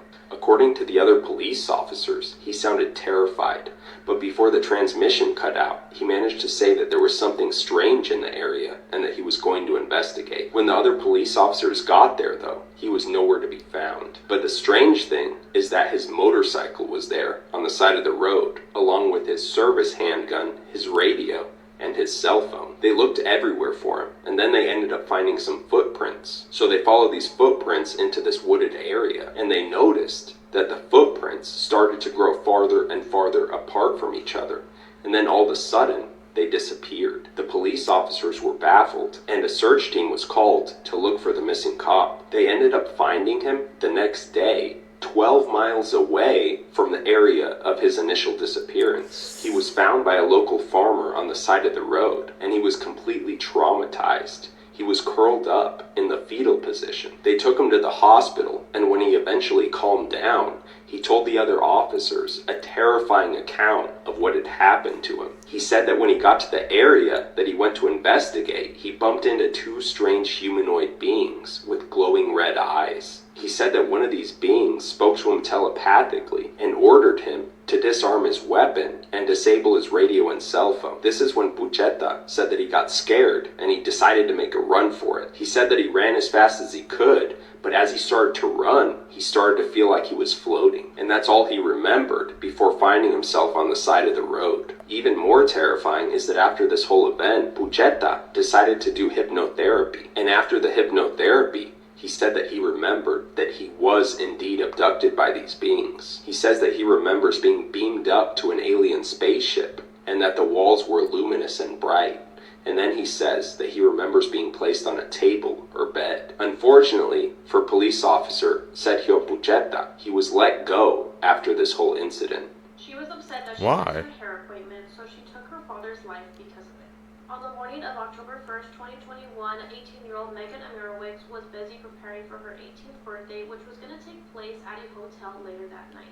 Since it was her 18th birthday, it was kind of a big deal for her, and she wanted to look her best, so she scheduled an appointment at a salon to get her hair done. As usual, her father, Conrad, was her chauffeur, and he was supposed to be taking her to the salon. Unfortunately for both of them, Conrad was a heavy drinker, and he had been drinking that early morning, so once he laid down on the couch, he ended up falling asleep. Megan tried her hardest to wake her father up, and then she realized that she was probably going to miss her appointment, and this made her blood boil. Instead of her calling an Uber to go to her destination, she decided to do something way different. Megan had grabbed a container of drain cleaner and poured it all over her father's body from head to toe. After that, then she doused him with water. Because of this combination, it caused a chemical reaction which burned away his skin. A short while later, one of Megan's friends arrived at the home. They took one look at Conrad and immediately called 911 in Oakland County, Michigan. Conrad was rushed to the hospital in critical condition. He told the medical staff that his daughter was responsible for this whole thing, but later he told investigators that he had no memory of what had happened. As Conrad was fighting for his life in the ICU, the detectives were busy gathering evidence. Once they had spoke with family members, Megan was arrested and charged. Not long after, Megan was released after posting bail. Although Conrad had survived the initial attack, he had to have both of his legs amputated, his kidneys shut down, and he had damage to his lungs. On March 6, 2022, after 3 days of being removed from life support, Conrad had passed away from his injuries. The whole time that Conrad was in the hospital, they would not let Megan go see her father for his safety, and she was very upset by it. About a week later, on March 11th, Megan's bail was rescinded, and the charges against her were upgraded to murder. She was immediately taken into custody, and she had to stay there until her trial in June of 2023. Although Conrad wasn't the biological father of Megan, he loved her so much. She was the apple of his eye, and while he was laying in his deathbed, he still tried to protect her when the law came calling for her. But with all the evidence that investigators had, it pointed to Megan as the one who burned her father alive. On July 25th, 2023, Megan was found guilty of murder.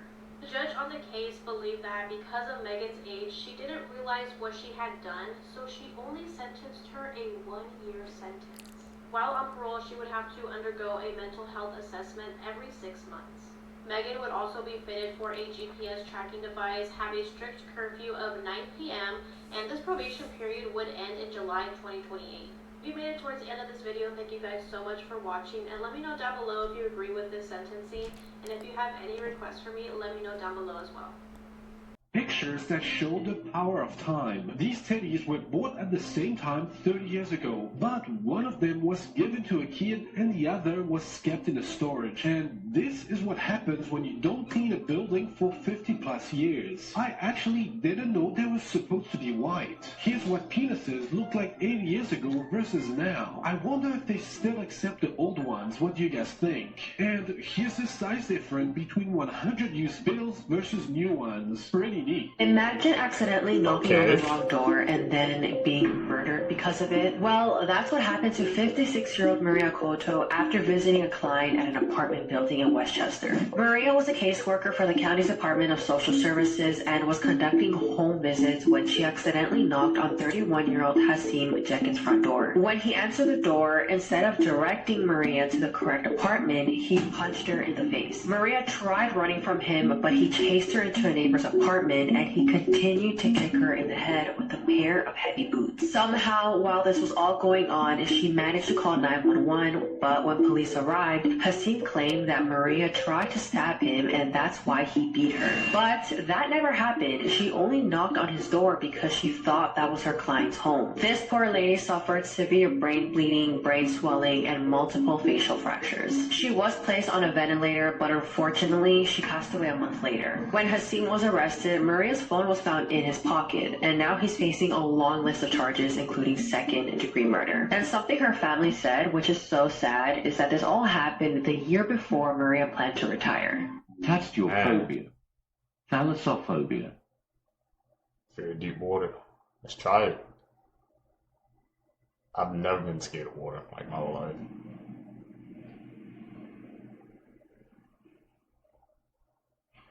I ain't doing that. Level 3, you got it.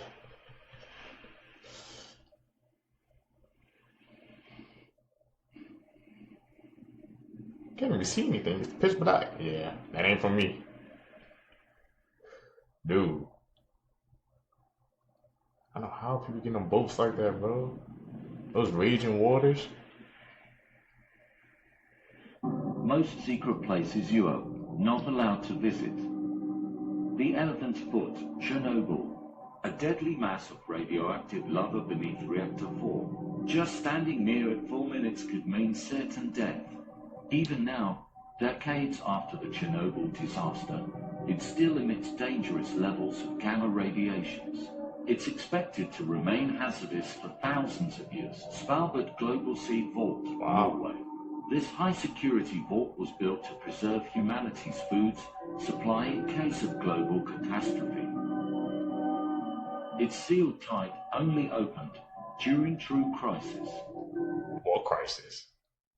What are they planning for, man? I guess my brain's spinning, bro. I won't be prepared. Different countries.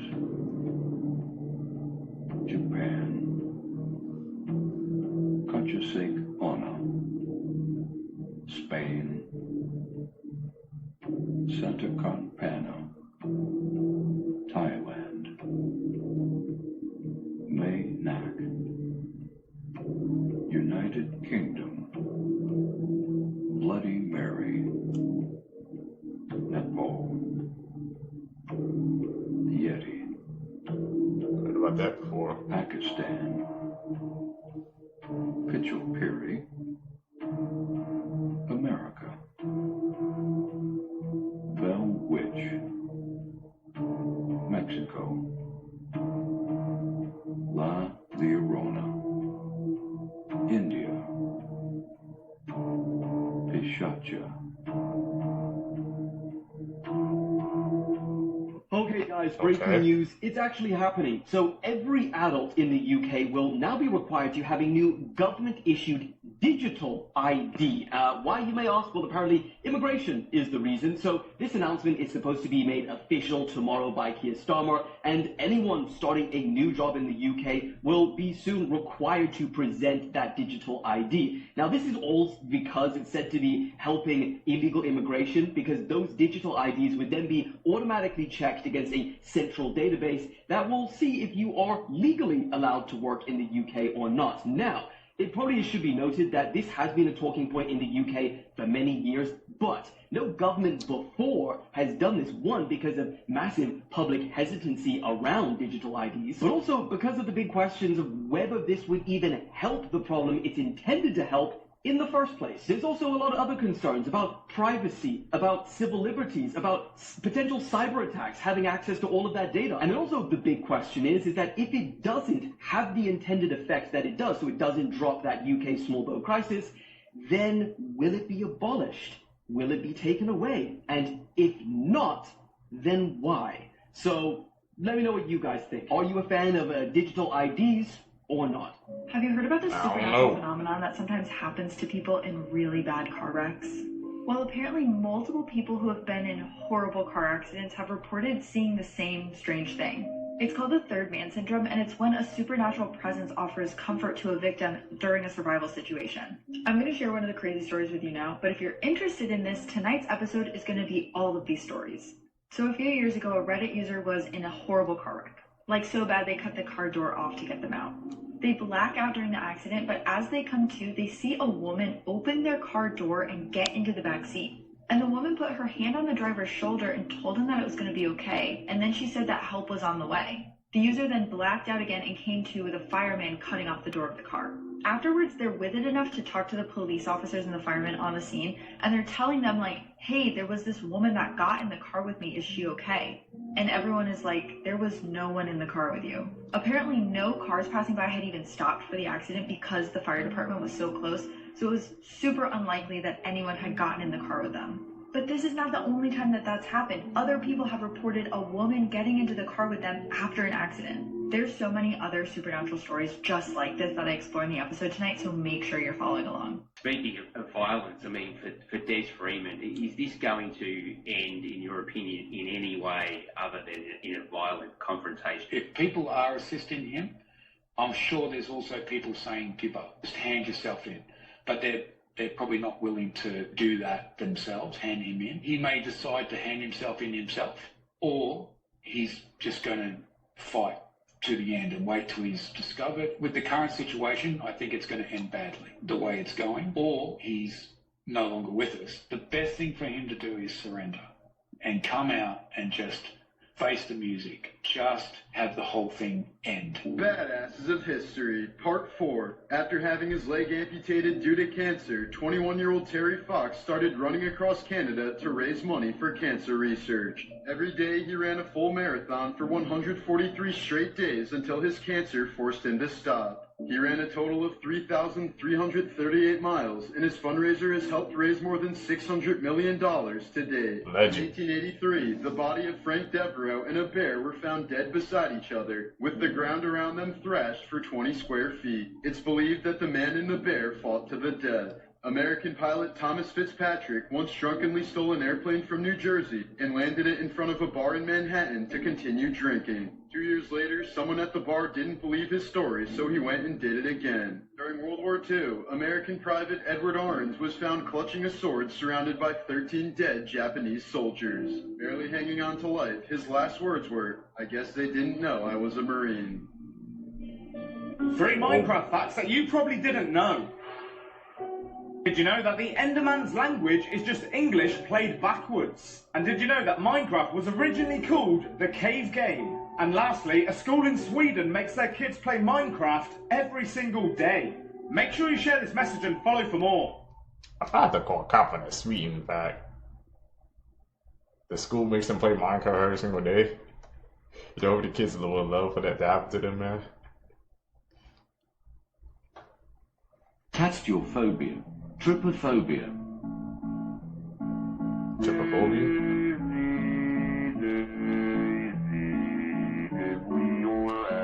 I'm cool.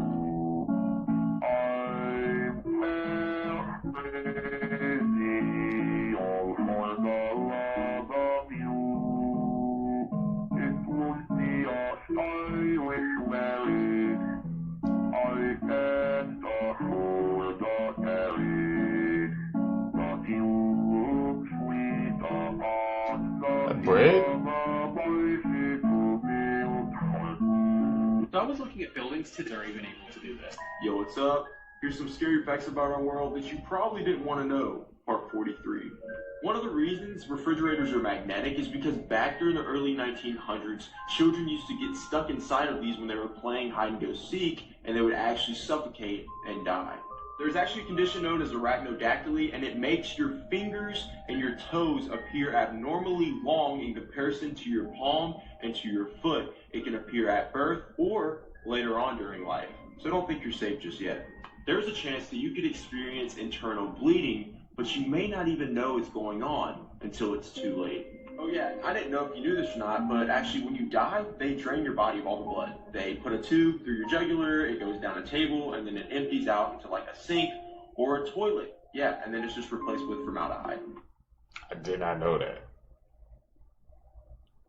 Top 3 most dangerous places in the world. At number 3, Lake Natron. This lake here in Tanzania, Africa is that dangerous, it's not even funny. The pH levels and temperatures are that high that if you were to swim in it, it would pretty much burn off your skin.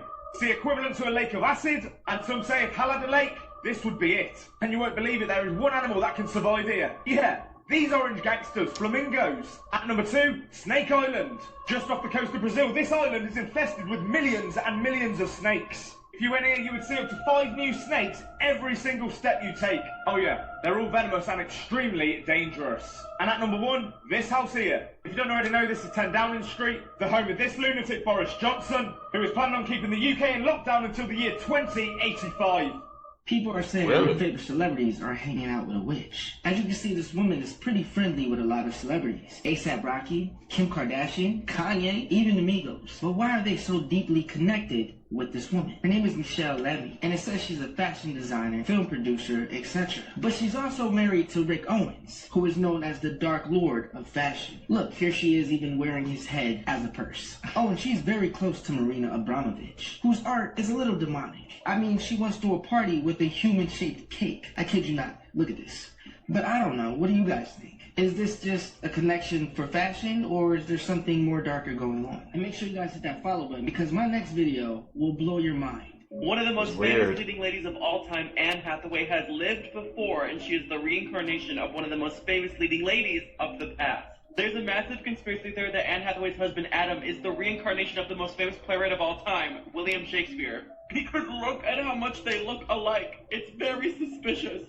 And if anyone had the Illuminati power to reincarnate themselves, it's the most famous man of his time. And guess what Shakespeare's wife was named? Anne Hathaway. And this is what she looked like. Look familiar to another Anne Hathaway we know? And here they are all together. The theory goes that they wanted to reincarnate so they can come back and the wife could be famous in this lifetime, maybe so she can act, because women weren't allowed to act in the 1500s. And Anne is very known for her poised, proper, almost old-fashioned way of talking and behaving that rubs some people the wrong way, but maybe it's because she's from a different time. Before I show you the most eerie part of all this, make sure you follow so you finally know the craziest conspiracy theory about each of these celebrities and request you want to see next. Anne Hathaway was born on the exact day, to the date, of Shakespeare and Anne's 400th wedding anniversary. To the date. I mean, the pictures when they put them side to side, at first I was kind of skeptical, but they were kind of looking alike. And the fact that she was born on their wedding anniversary, I mean, we all know it could just be one big coincidence, but the way it was lighted up, man. What do you think? So today we're going to take a look at the world's most unexplained thing. I was born with 3 holes in my heart and mutated valves. The top comment is, "Hey brother, welcome back." When I was little, I had imaginary friends named Docho and Dimka. Decided to do my ancestry, they were actually my great-great-grandparents. I don't know about y'all, but if my child ever said they had imaginary friends, I don't play that game. My dad passed away unexpectedly when I was 22. We started seeing his face in random places, like in this photo of a curry plant. This was only a few days after he passed away in this exact room. Showed my dad this goofy picture my friend took of me. He then showed me this picture of my grandmother and his mother who passed away. I have never seen this picture of her before. Bro, I'm telling y'all, reincarnation's gotta be real. The top comment is, "No one cares, Tori, you ran through in an alcoholic. Your grandmother looks respectable though." Make sure to subscribe if you're new here. That's crazy to say.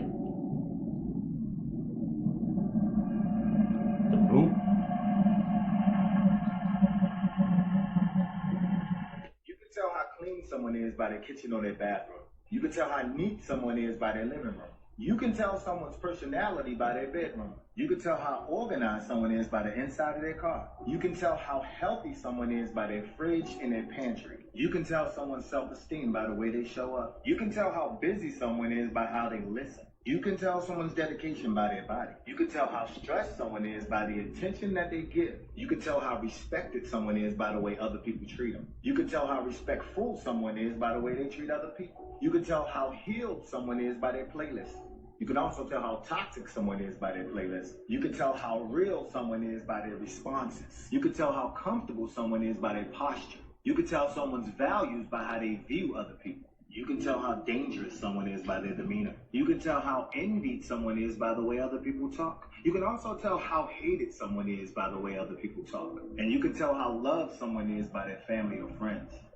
The left side of the road is technically the right side to drive on. If you drive on the right, ironically, you've been doing it wrong. Because at first, the entire world rode on the left side, and for a very valid reason. Even way before cars were around, in the time of the Romans, with their horses and chariots, they always kept to the left. The reason being that most people's dominant hand was typically the right, as is still the case today, with only about 10% of the world being left-handed. This was to keep the arm they would hold their sword in free for potential combat and jousting with their neighboring traffic lane, which would have been their right hand attacking the left lane. And it was like this for hundreds of years, albeit with horses and carriages, not cars yet. But then someone came along and was all like, I don't like this. I want everyone to ride on the right from now on. And so he fully changed the rules of road travel because he was left-handed and preferred to ride on the right side so that his left sword hand could be free. That person was Napoleon Bonaparte, that French guy who took over Europe, so that he and anyone who was left-handed could have an advantage in combat during their travels. Some historians will tell you that he wasn't actually left-handed, that Napoleon was just keen on changing centuries-long traditions for the sake of creating a new society, the whole purpose behind his revolution. Either way, he is the one that brought right-hand driving into every place he conquered, which continued into our modern civilized world. Only the United Kingdom, being the French's eternal arch-nemesis, refused to adopt the right-side road travel, which is why even today, they and many other countries which were once British colonies or just influenced by British culture still drive on the left, and the rest of us drive on the right, because this guy here said so. Disclaimer, please follow the correct driving laws in your country. Don't drive wrong just because you think you're right. Yo, what's up? Here's some facts that you probably didn't know about the world's most notorious serial killers. During his killing spree, Jeffrey Dahmer had so many dead bodies in his apartment that he ended up having to store one in his bathtub. But not only that, he continued to shower over this corpse that was in his bathtub for about a month or so. Just want you to think about that for a second. After being placed behind bars, David Berkowitz, otherwise known as the Son of Sam, claimed that he was saved by Jesus and basically counseled and preached while he was in prison. Now, I don't know how you go from killing around 6 people to becoming a preacher, but hey, what do I know? Richard Chase, otherwise known as the Vampire of Sacramento, basically took unlocked doors as an invitation to come in and kill. And if your doors were locked, well, he would just walk off and try another house. Please keep your doors locked. Serial killer Durango Vargas confessed to killing and eating over 10 people, but he claimed that he wouldn't eat fat people because they were too high in cholesterol. What? He's sick in the head. All of them were. She lost her life because she mispronounced a word. Lydia Charity Schatz was born on March 15th of 2002 and was originally from Liberia. Kevin and Elizabeth Schatz lived in Paradise, California with their 6 biological children. The couple decided they wanted to add more to their family, so they headed to Liberia to adopt 3 children, including Lydia. But Lydia and her 2 siblings thought were going to be a loving home was the complete opposite. On February 5th of 2010, Lydia was harmed so badly with a 1/4-inch plastic tube just because she mispronounced a word. Kevin and Elizabeth held Lydia down for 9 hours and harmed her so badly on her back that it caused severe tissue damage. That following day, Lydia passed away in the hospital. Lydia's 11-year-old sister, Zariah, was also harmed by Kevin and Elizabeth because allegedly she was a bad influence and a liar. She was hospitalized in critical condition but fortunately survived. When Kevin and Elizabeth were being investigated, they stated that they used a child discipline teachings by a fundamentalist Christian organization. Investigators discovered that Elizabeth and Kevin were doing this to their biological children as well, and were even teaching their oldest daughter to join in on doing this to her siblings. In court, Kevin was found guilty and sentenced to a minimum of 22 years and Elizabeth was also found guilty and sentenced to 13 years in prison.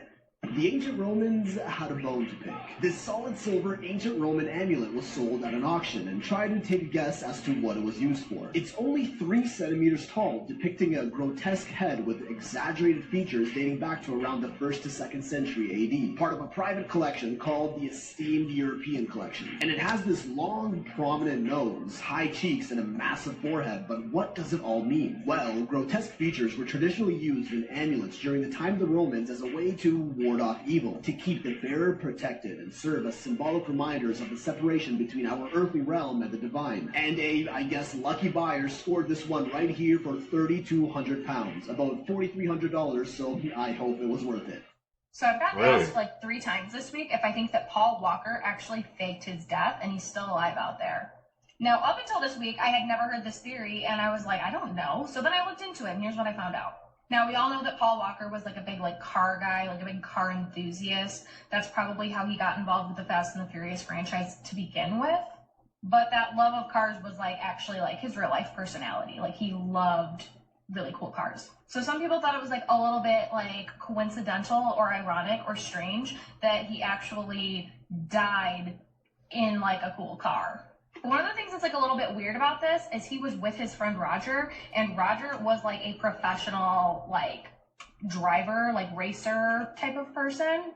So Roger would have been super experienced when it comes to driving really fast cars, and it seems a little bit strange and unlikely that, he would end up, dying when he had all this experience driving these really crazy cars. With that being said, though, I feel we've heard of instances of, even NASCAR drivers dying in crashes and stuff like that. So that part in and of itself isn't all that strange. But here's where things do get a little bit weird. This is the car that, both of these guys actually ended up passing away in. Let's take note of the license plate. It's 7CCY590. But the license plate that was at the crash site is 3URS93. So why are the license plates different? Did they get swapped out at some point? Because everybody saw him leave with the car with the original license plate, and then all of a sudden this one was at the site. So did the cars get switched? What's going on? This part's a little bit strange.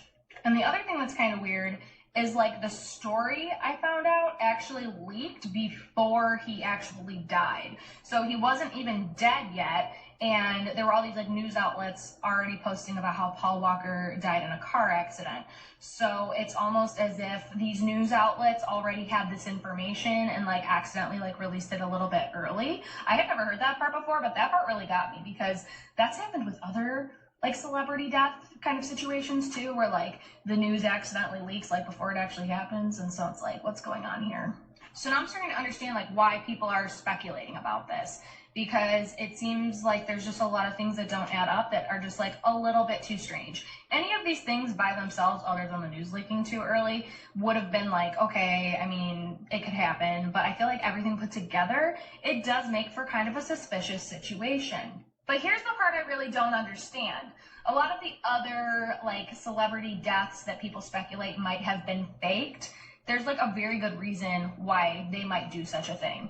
With Paul Walker, I'm having a really hard time finding a motive of what would make him, want or need to fake his own death. He was a pretty big celebrity, but I don't feel he was at mega star status to where he couldn't even live or do anything.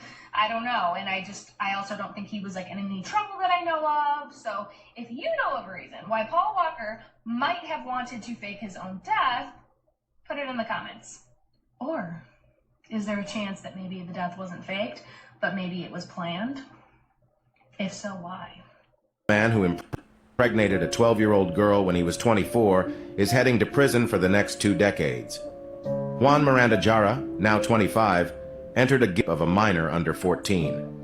Miranda Jara showed up on July 14, 2021 at Hillcrest Hospital in Midtown Tulsa with a 12-year-old girl in mid-labor expecting to become a proud new father, but he ended up under arrest.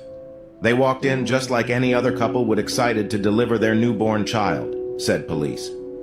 When officers arrived, Miranda Jara proudly said he was the father of the child the 12-year-old was about to give birth to, and acted unsure as to why police were even getting involved. Officers believe Miranda Jara was fully expecting to go home with his child girlfriend and newborn baby. However, the age of consent in Oklahoma is 16. Juan Miranda Jara stated that he was in a relationship with the 12-year-old victim that started in October of 2020. Miranda Jara admitted that he is the biological father of the 12-year-old's baby. Many in the community began to ask where the victim's parents were, and 2 weeks later the Tulsa Police Department arrested the girl's mother. Authorities have said that Desiree Castaneda and other family members knew all about her daughter's relationship and pregnancy. Investigators say Castaneda was aware of her child's interaction with 24-year-old Juan Miranda Jara and approved of their relationship. TPD also says there are photos of the family throwing a baby shower for the victim and the suspect. Castaneda is awaiting trial on charges for child neglect and enabling child sex abuse. In this 2004 murder case, Cyntoia Brown never knew her biological dad, and her mum drank throughout her pregnancy. Her mum also used other substances and eventually put Cyntoia up for adoption. Cyntoia began getting in trouble with the law, and she was kept under the custody of the Department of Children's Services. She ended up leaving and being classed as a runaway in 2004. Whilst having nowhere to live, she was trafficked by a man called Cutthroat. At this point, she was only 15 years old. He would threaten and beat her to maintain control over her. When Cyntoia was 16, she met a man named Johnny Allen at a Sonic car park. He was 43 and asked her if she was up for any action. She agreed to this for $150, and the pair went back to Johnny's house. Now, Johnny's friends and family deny that he was actually trying to meet up with her for personal gain. They said that he was just concerned about her. A minor who worked at a local restaurant also claimed that Johnny Allen would chat up underage girls and make them feel very uncomfortable. Cyntoia claims that the pair never ended up having a sexual encounter. However, at some point at Johnny's house, we do know that Cyntoia ended up shooting him in the head. She stole $172 and 2 firearms and escaped in his truck. She then abandoned the truck and went back to Cutthroat to give him the money and the firearms. Police discovered the pair at a local hotel. She was arrested and charged with homicide, aggravated robbery, handgun possession, and criminal impersonation. So why did Kim Kardashian get involved with this case? Why does she want to help Cyntoia? I really hate to be this person, but frustratingly, TikTok has taken away my 10-minute feature, so I can't do long videos on here. I have just posted this full video on my YouTube, so please do go over there and check it out if you're interested. I wonder if was she ever free? Did Kim K get her out? Because you know she's on her lawyer journey now, so I remember seeing that case popping up a couple of times. I'm gonna have to go down the rabbit hole on that one. That was an insane case. Me and my daughters were killed by the person who we thought is our biggest protector, my husband and their dad, Chris Watts. My name is Sean N. Watts. In 2012, we got married, and together we built a life that I thought was picture perfect. I embraced my role as a mother to our 2 precious daughters, Bella and Celeste. I was also expecting my 3rd child. But in August 2018, everything came crashing down. Me and my 2 daughters were reported missing by my close friend. The police were called, and the frantic search for us began. The hours turned into days, and the truth slowly unraveled. It was revealed that Chris was involved in our disappearance. I was strangled to death and buried, and my daughters were dumped into the crude oil tanks. He did this just because he wanted to leave us to be with his girlfriend. Though my life was cut short, I hope that my story inspires others to stand against violence and to honor the memory of those whose lives have been unjustly taken. That Chris Watts case. To this day, I This is still the don't UK's understand. most famous missing boy. In September 2007, Andrew Gosden was just 14 years old. He was a very intelligent boy and was top of his class in most classes at school. He was an introvert that usually spent most of his time at home. The day before Andrew went missing seemed completely normal.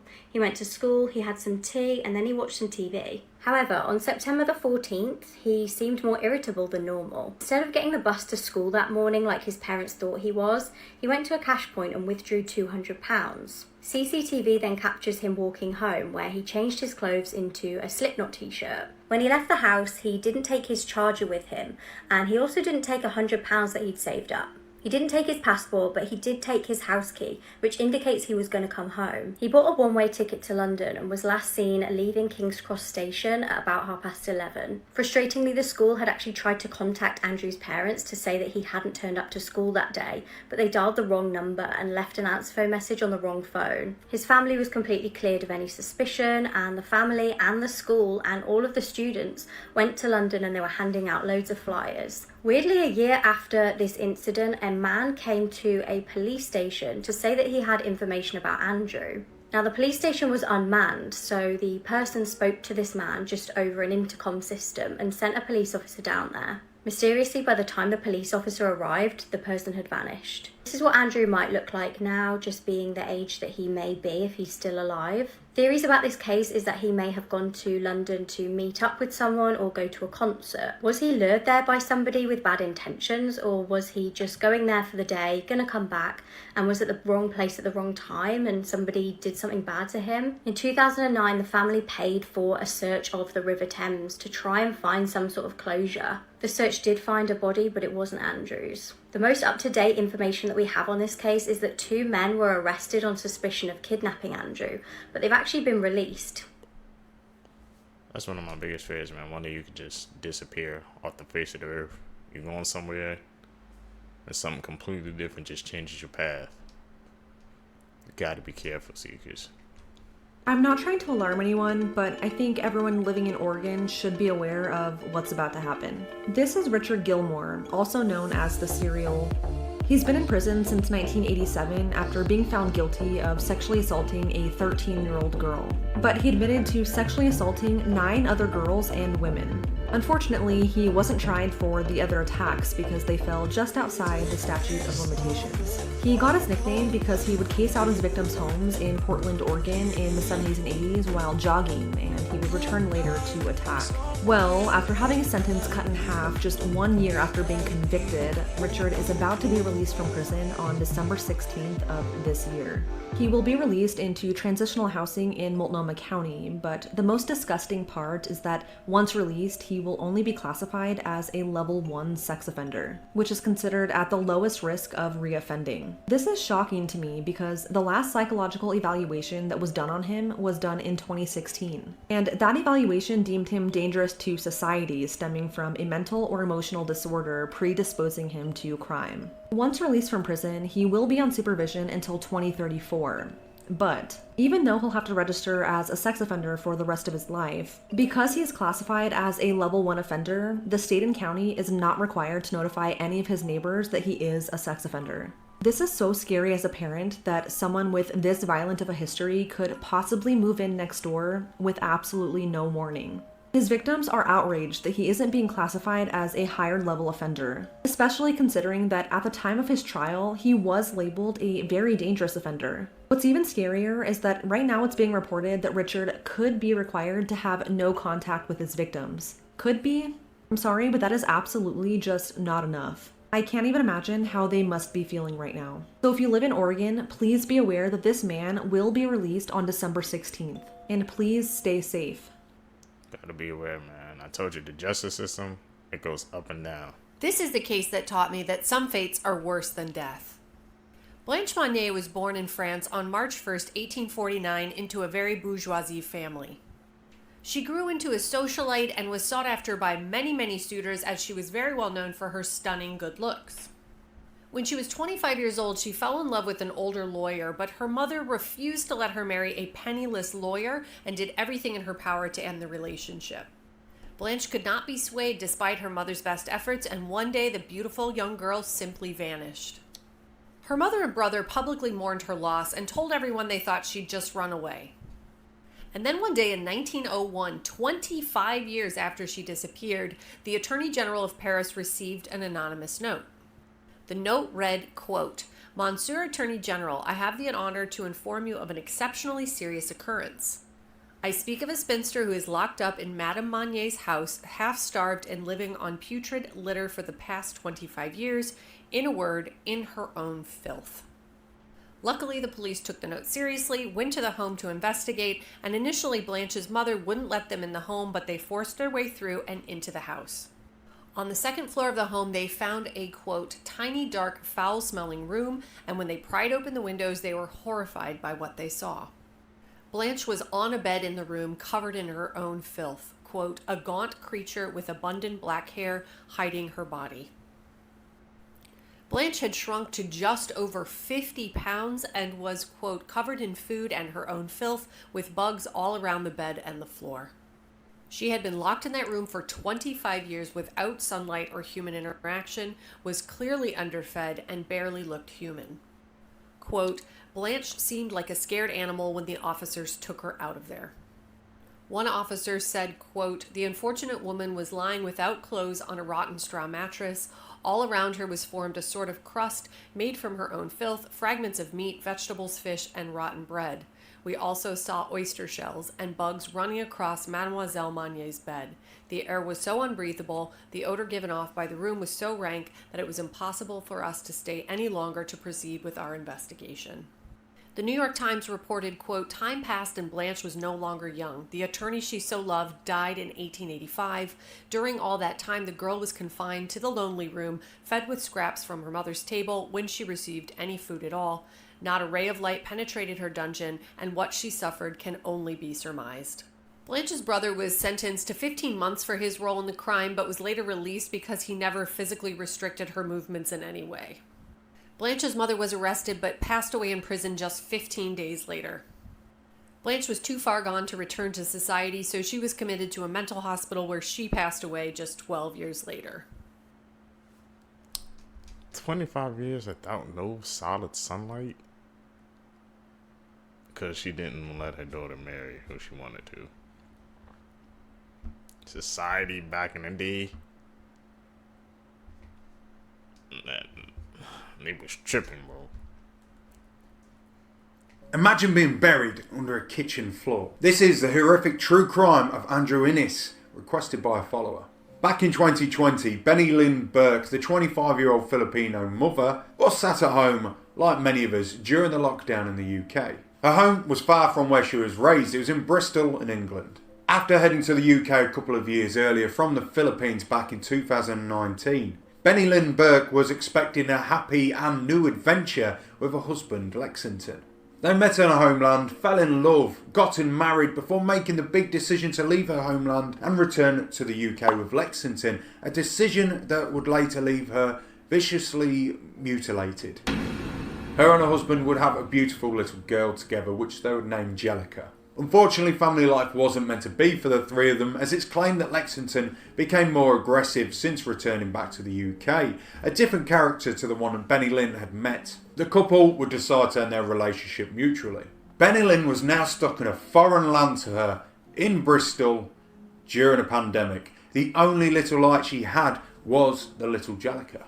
She decided to try and meet someone new and joined a dating site called Filipinian Cupid. Initially looking to perhaps find another Filipinian to date, but instead she found a much older Scottish man named Andrew Innes. Andrew had smarts for sure. He had been at Aberdeen University.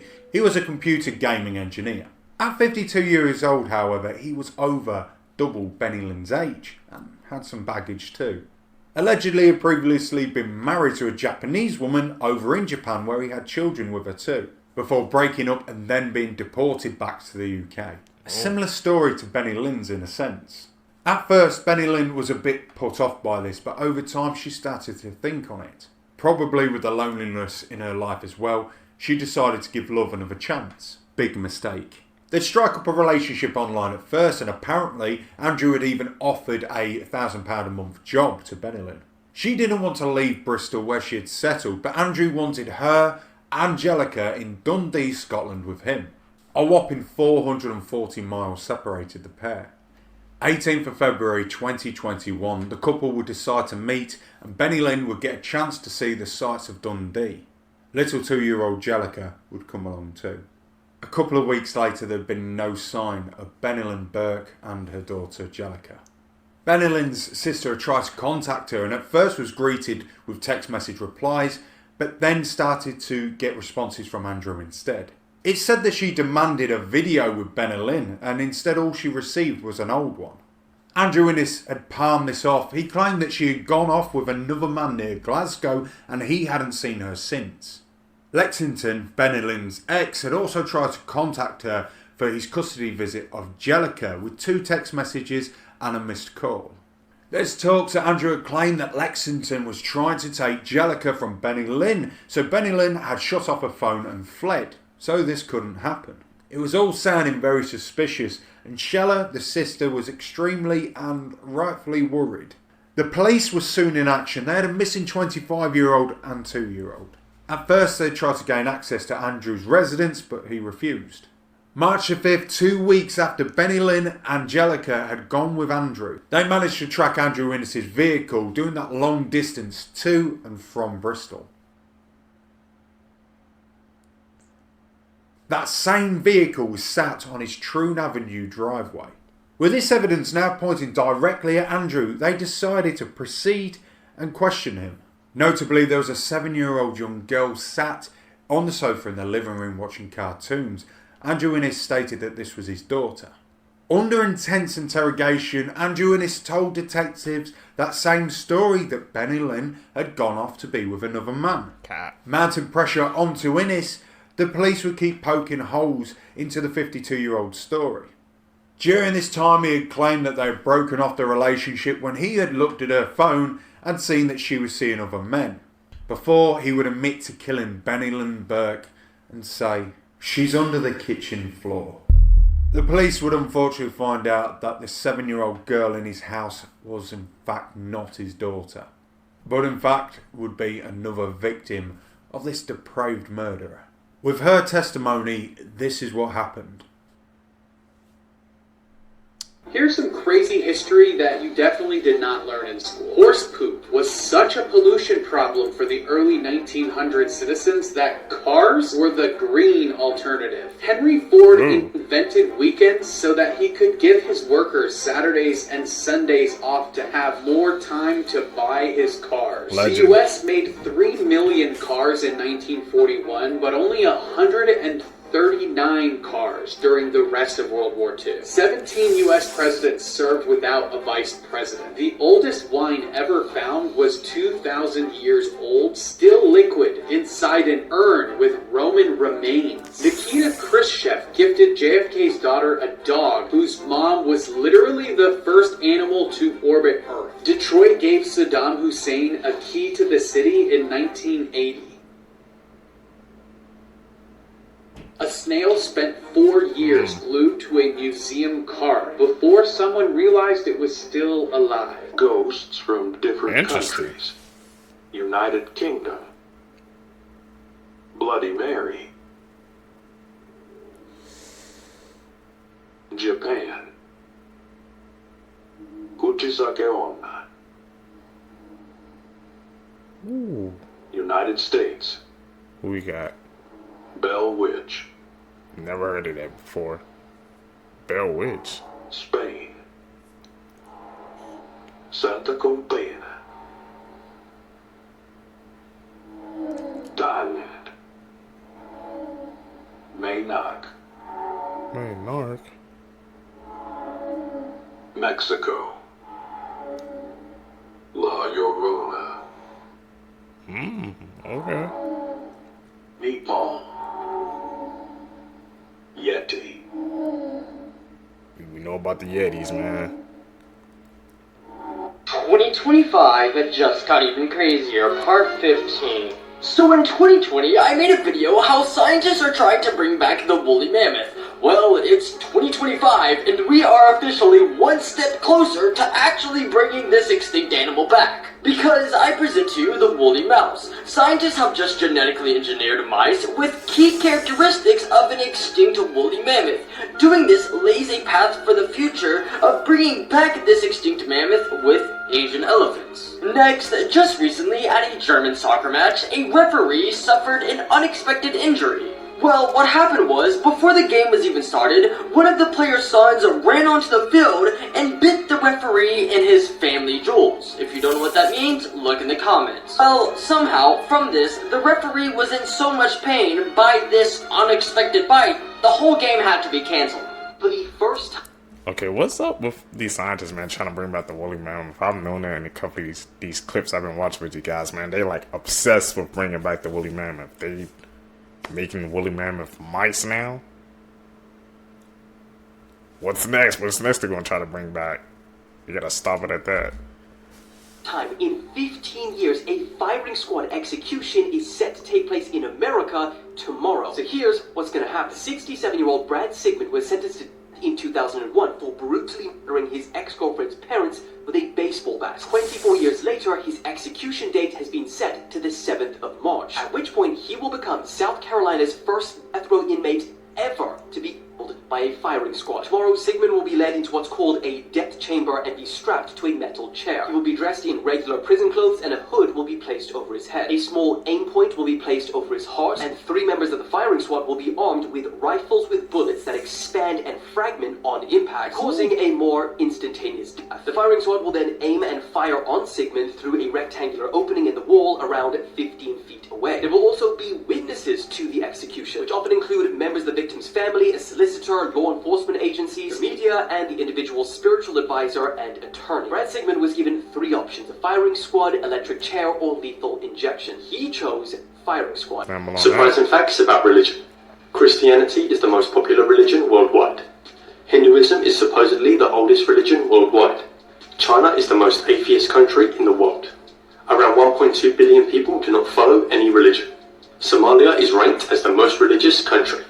Have you guys heard about the baby that was found after 42 years? On October 1980, 17-year-old Tina Lynn, her husband, 21-year-old Harold Klaus, and their baby Holly vanished shortly after they moved from Florida to Texas. A year later, a dog found a decomposed human arm in the woods, and when police were called to the scene, they found a man who was beaten to death and a woman who was strangled. Unfortunately, Tina and Harold's body could not be identified around that time, but luckily the murderers spared Holly's life, and 2 women dropped her off at a church where she was later adopted and raised by an Oklahoma family. The 2 unidentified women also called Harold's mother and told her that the couple joined a cult and did not want to be contacted. Harold and Tina's body remained unidentified until now. Using modern DNA technology, they were able to conclude that the bodies found in the woods were of the couple. Their families, who haven't heard from them for 42 years, were a little relieved to get some closure, but they still wondered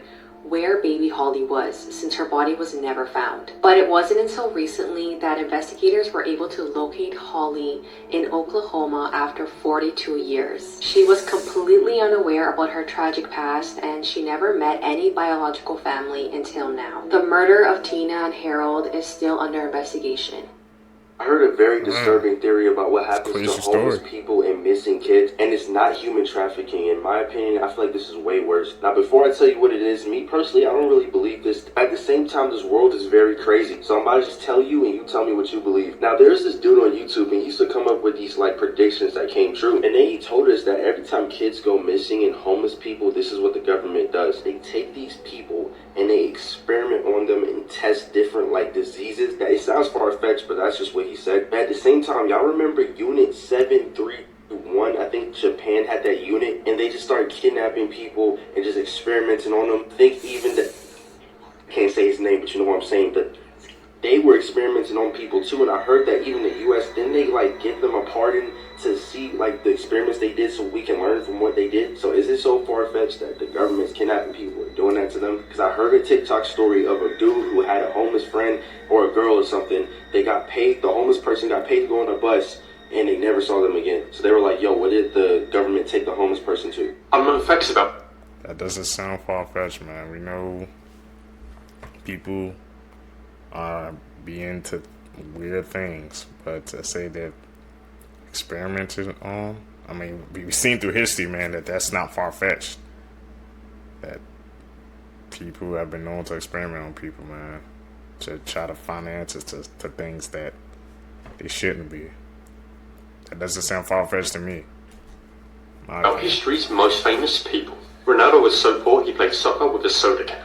Drake was a child actor before becoming a rapper. Oprah Winfrey was fired from her first TV job. LeBron James was drafted out of high school to play in the NBA. Queen Elizabeth II was a mechanic. Interesting. We learning.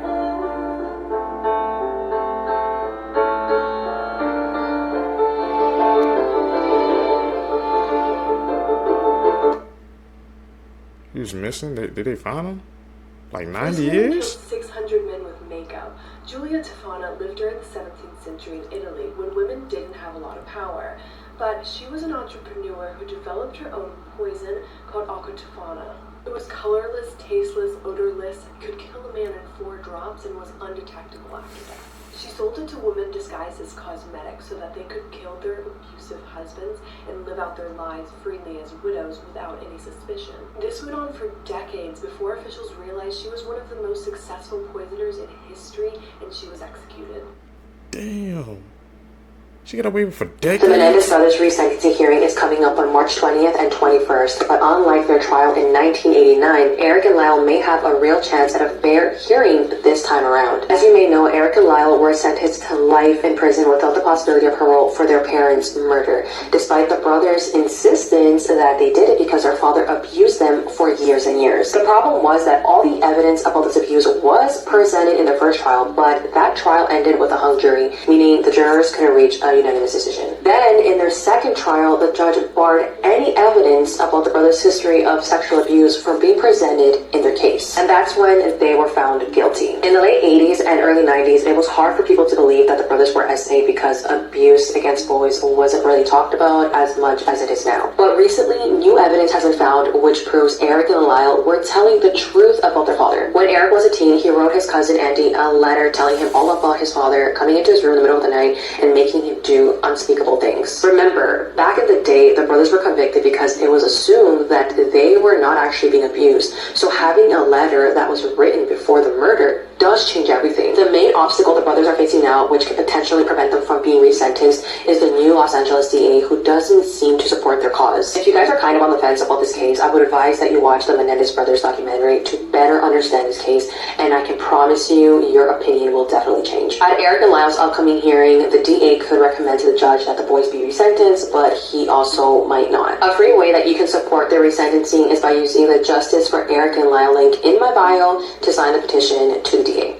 This man followed a teen and her grandmother who were on a trail, and then he took their lives. In 2021, 17-year-old Hera and her grandmother, 78-year-old Zanetta, were found deceased in their home in Largo, Florida. Earlier that day, Hera and her grandmother went on a walk on the Pinellas Trail not too far from their house. On their way home, 19-year-old Sage Curry followed them to their house. He waited for the sun to go down before entering their home through the bedroom window. Sage then went into the kitchen and looked for the sharpest knife he could find and used that to attack the grandmother as she slept. Hera ran into the room after hearing her grandmother scream, and she was also stabbed to death. What's insane is that there was no relationship between the victims and Sage. He literally did this for absolutely no reason. His family said that his mental health declined after his 18th birthday and he became delusional, so much that he couldn't tell fiction from reality and believed that TV shows he watched were real. While he sat in jail, he got this moon tattooed on his forehead, which referenced a TV show character who had DID. Sage also got one of the victims' names tattooed on his ankle. In court, he really tried to use the insanity defense,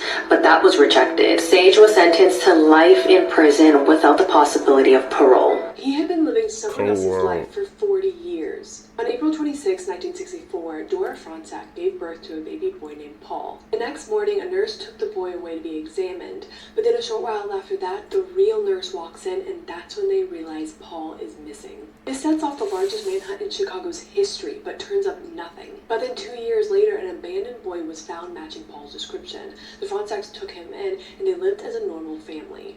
Except for the next 40 years, Paul couldn't shake the feeling that something was off, so he took a DNA test, which caused the FBI to reopen the kidnapping case because it revealed he wasn't Paul Fronczak.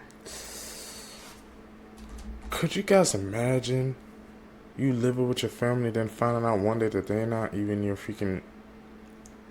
that's not your real family? It's one thing to know your doctor, but it's a whole nother thing, man, to be completely in the dark. You didn't even know. And that wasn't even adoption. They really thought that that was their son. Whew. That would have my mom turning. Let's talk about serial killers that got caught for being stupid. Today I want to talk about the alleged Long Island serial killer who was caught in a way that's kind of similar to Brian Koberger. And a reminder that if you have a dark curiosity, you'll love the podcast. So Rex Heuermann was just arrested for allegedly being the Long Island serial killer, who went undetected in Long Island for 12 years, killing women, a man, and a toddler. Rex was a successful architect with a family and a normal life, so how did he get caught? Well, in 2010, a Chevrolet was found parked outside of a victim's home. The type of car that Rex also owned, which is what put him on police's radar. Years went by, nothing happened, but last year a new detective reopened the case and got a warrant to search his home. So police knew that throughout the years, a burner phone was being used to contact and torment victims and their families. And once they got a hold of Rex's cell phone, they realized that it had been pinging at the same time and place as the burner phone. And if that's not enough, police also got access to his search history, which showed that he had been obsessively searching for the victims and their families for years. It was believed he was trying to get information on how to contact the families today. His specific adult video preferences were also exposed, which I can't talk about here. It's just the worst thing I've ever read. And finally, what did Rex in, which is what did Kohberger in, was a police officer was able to get DNA off a half-eaten piece of pizza in his garbage can, and it matched DNA that was found on a victim. This is all still just alleged, but this evidence looks really damning. Mike Tyson challenged a silverback gorilla at his peak, but the way it ended was crazy. See, Mike Tyson called a friend of his while he was in prison to make a very strange request. At that point, his boxing record was already 37 wins with no losses, so he asked his friend to buy him 2 tigers to wrestle with when he got out. But after wrestling with the tigers for a while, he was ready to move on to bigger things. See, he rented out an entire zoo just to have a private tour with his wife, but one of the animals there had a big problem, because as he walked by the silverback gorilla enclosure, he noticed the biggest silverback bullying the other gorillas, which he didn't like. So he called the zookeeper and then demanded he open the cage so he could go inside and deal with the gorilla. Obviously, the zookeeper thought he was joking, but he would soon realize he wasn't joking at all. Because when the zookeeper refused, he offered him $10,000 in cash to open the cage and let him in. Realizing he was serious, the zookeeper had no choice but to decline his offer because that silverback gorilla was their biggest attraction and he didn't want to lose it. Thank you to everybody who requested repeatedly that I cover the case of Lizzie Borden. After reading about it, I now understand why. Lizzie Borden was a young woman who was living out with her family in Massachusetts in the 1800s. Her mother had actually died, so she was living with her father and stepmother, and tensions ran extremely high in that house. But what made this case famous was August 4th, 1892, when sometime that morning, Lizzie's father and stepmother were brutally ended. Father being on this couch. Her stepmother received 40 strikes to the skull using a hatchet axe, and her father 41. Lizzie's arrested, and there are a ton of counterclaims of people saying they heard her laughing at the time this happened, other people in the house who said they didn't hear a thing. But she was eventually found not guilty by a jury of 12 men due to the fact that there was no physical evidence that could link her to these crimes. She was given her freedom, and the Borden house still remains to this day as a horrifying staple of Fall Rivers, Massachusetts. Just knock that house down, man. I don't know. Nobody wants to live there now. But just finding out that roller coasters were invented for a very different reason than you might think. But this is actually the oldest roller coaster, built in 1880, so not exactly new. With the first one being built in Coney Island, where the whole thing started. Many people believe that roller coasters just came about from new engineering and as a way for people to enjoy themselves, which kind of is true, but kind of not. Back in the 1880s, the most fun thing you could do in your evening would be go to one of these, a brothel, or one of these, a saloon, which you've probably seen before. These things were very popular, and it is literally how people would spend their time, going in here and having some fun. But many people were not happy with this outrage, saying how sinful this was and needed to find a cure for it. That cure happened to be the invention of the roller coaster, weirdly enough. They invented it in a way that back people away in saloons and other weird places, going somewhere doing something fun that is not sinful. This one decision from a man back in 1880 has led to where we are with roller coasters now. A group of beavers has outperformed their government and completed a project in 2 days that administrators have been planning for the last 7 years. While officials in the Czech Republic were still wading through paperwork and permits for a $1 million dam project, about 8 beavers took matters into their own paws. The government had spent years planning to fix an old drainage system that was drying out important wetlands, while the beavers were just looking for the perfect spot to create the deep water that they need for protection from predators. Without a single meeting, blueprint, or taxpayer dollar, the industrious colony built several dams over the course of 2 days in the exact location that the government had been planning to build build theirs. Local officials had to admit that they'd been outdone, with one administrator stating, "The beavers overtook us, and they built the dams without any project documentation, saving the people over $1.2 million or nearly 30 million Czech crowns." Environmental experts inspected the site and confirmed that the work was actually better than their original plans, noting that beavers always know best, and the places where they build dams are always chosen perfectly. With the new natural dams, the wetlands are thriving, providing perfect homes for rare crayfish, frogs, and other wildlife. I'm Jen, and I post something positive every day. So this is the official poster for the new Winnie the Pooh horror movie. In case anyone's confused, Winnie the Pooh is now in the public domain, which means that anyone can use it for anything. Disney is not involved with this at all. From the trailer, it seems like a pretty stereotypical slasher movie. The plot basically is that Piglet and Pooh go on a huge rampage after they're abandoned in the woods by Christopher Robin. Now, I don't know about you guys, but I'm like really excited for this movie to come out. I just feel like this is gonna be so cheesy, so ridiculous, and so dumb that it becomes really, really fun. Like, this movie seems to have a really low budget, and I can't imagine that the people who are making this movie are trying to make the next Godfather or something. Like, I think they know that this is absolutely ridiculous. I'm basically just expecting a movie that's so dumb that it's actually enjoyable. They don't know what they did, what effect they had when they made that movie. They started a whole Winnie the Pooh cinematic universe of scary movies. What's it called? The WCU, something like that? I don't know. Everybody trying to make a universe nowadays. I can't believe they let that happen. What this girl went through will make you never want to hitchhike. Mary Vincent was 15 years old when she went hitchhiking. She was with two of her friends simply trying to make her way back home. The year was 1978 and hitchhiking was quite common. Larry Singleton, a 50-year-old man, pulled his car up next to Mary and her friends. Now, the car looked big enough to fit all three of her friends, but Larry told the group there was only room for one person. Now, Mary was tired and she didn't want to wait for another car, and even though she had a bad feeling, she hopped in. Her friends told her not to get into that car. There was something off about this guy, but they couldn't stop Mary. Now, very quickly into the ride, Mary realized something was not right.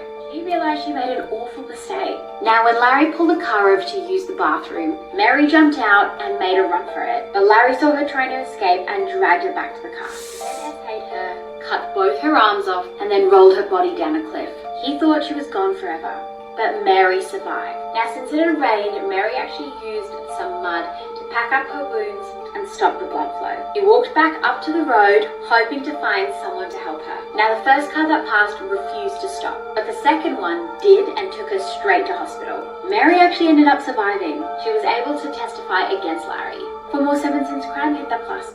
She is survivor. On the night of October 20th, 2021, two young couples were hanging out inside of a little home in the woods in Henderson County, North Carolina. The couples were Rachel and her fiancé Chris, and their friends, Autumn and Jake, whose home it was. Rachel and Autumn were in the kitchen, preparing to dye Rachel's hair. Jake and Chris were in the living room, discussing the very strange sightings of a black panther that have been reported all over town in recent days. North Carolina does have big cats, including panthers. However, the panthers in North Carolina are typically of the brownish color, not the pitch black variety like the panther that was apparently prowling all over Henderson County. Nonetheless, Chris was absolutely convinced that he had seen this black panther, and so he'd begun to carry it. Jake was in the middle of telling Chris that he too was now carrying around for the same reason when they were interrupted by Rachel. Rachel told them that she'd been trying to show Autumn a YouTube video when her phone had died, and so she asked Chris if he wouldn't mind going back to their apartment and getting her a phone charger. And as Chris headed to the door to leave, Jake said, "Hold on a minute," grabbed his flashlight and grabbed his and told Chris he would tag along and watch his buddy's back. Jake and Chris set out on the little path that connected their two homes, and then continued walking down the path to Chris's house. They went inside, got Rachel's charger, and then they left and stepped back into the woods. They were about 40 feet away from Jake's house when they suddenly heard a twig snap to their left. And so the two men turned to face the noise, and as they did, they heard another sound, a low, raspy growl. The bushes were literally shaking like some enormous animal was inside of them. And so the two men drew their guns and they aimed it at the bush. The bush continued to shake like whatever it was going to leap out. And so the men just opened fire, and they kept on shooting until they heard a new horrible sound. And the second they heard it, they dropped their... It would turn out that was not a panther. After Chris and Jake had left the house, Rachel and Autumn decided to pull a prank. They had found some expired eggs in the fridge, and they had decided they would go hide in the bushes near that pathway and pelt the guys with them. When Rachel saw Chris and Jake approaching, she tried to crouch down lower in the bush, but as she did, she stepped on a twig. And at the same time, they tried to stifle their laughter, but that only made them snort and shake the bushes. And that combination of noises, the snapped twig, the stifled laughter, which sort of resembled a short raspy growl, and the shaking bushes, signaled to the guys that this was no prank. This was the panther, and if they didn't act, it might attack them. And so they drew their and they began to shoot, until they heard Autumn scream out in horror. Tragically, by the time they had stopped shooting, it was already too late for Rachel. She had been shot to death. Law enforcement did an investigation into the shooting, and they declared it was just a horrible accident, and so no one was ever charged with Rachel's death. And to this day, no one has ever gotten solid evidence that that Black Panther even exists. I don't think you'll understand just how terrifying the Jurassic World / park ride is. Also, this image is going to give me nightmares. So I went on this ride in 2009, but it was way before all of the Jurassic World stuff was added, and I would not be able to go on it now. So you go through this tunnel whenever it first opens, and these are just TV screens. So like you have all these TV screens around you, but it looks like they're tanks. Like they look like giant tanks, but they're clearly just televisions because they start having the Mosasaurus come up on you, and it looks like it's real. It's like staring at you. Like, yeah, the Mosasaurus, the big dinosaur monster that like eats things. You know what I'm talking about? The one that swims? And then it like fake attacks through the glass, and it like the TV screen like cracks fake, and it like acts like it's trying to get its no. Like, nah, I don't care if it's fake. I don't care if it's a TV. I would crap myself. And then the doors open, and then you're in an equally terrifying area where you have a bunch of animatronics in water, massive animatronics of freaking brontosauruses and crap in water. And objectively, the worst animatronic on any ride ever is this dude. And like, this thing is not small. Like, it's completely huge, and it's massive, and it's completely submerged, and then it pops out of the water, and then it sprays water on you. I have a video at the end of this video to show you of it. No. Bro looks like he got stung by a jellyfish. Like, nah. All of these giant animatronics in water, get out of here, please. And then you get into this area where you start going up into another dark tunnel, and they have, look at bro.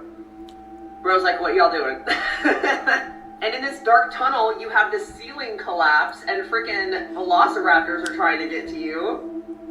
And then you get to the very end of the ride, and they have an Indominus Rex animatronic and a T-Rex animatronic right where you have to go down in this freaking, that motion, freaking roller coaster area. You go right between the T-Rex's legs.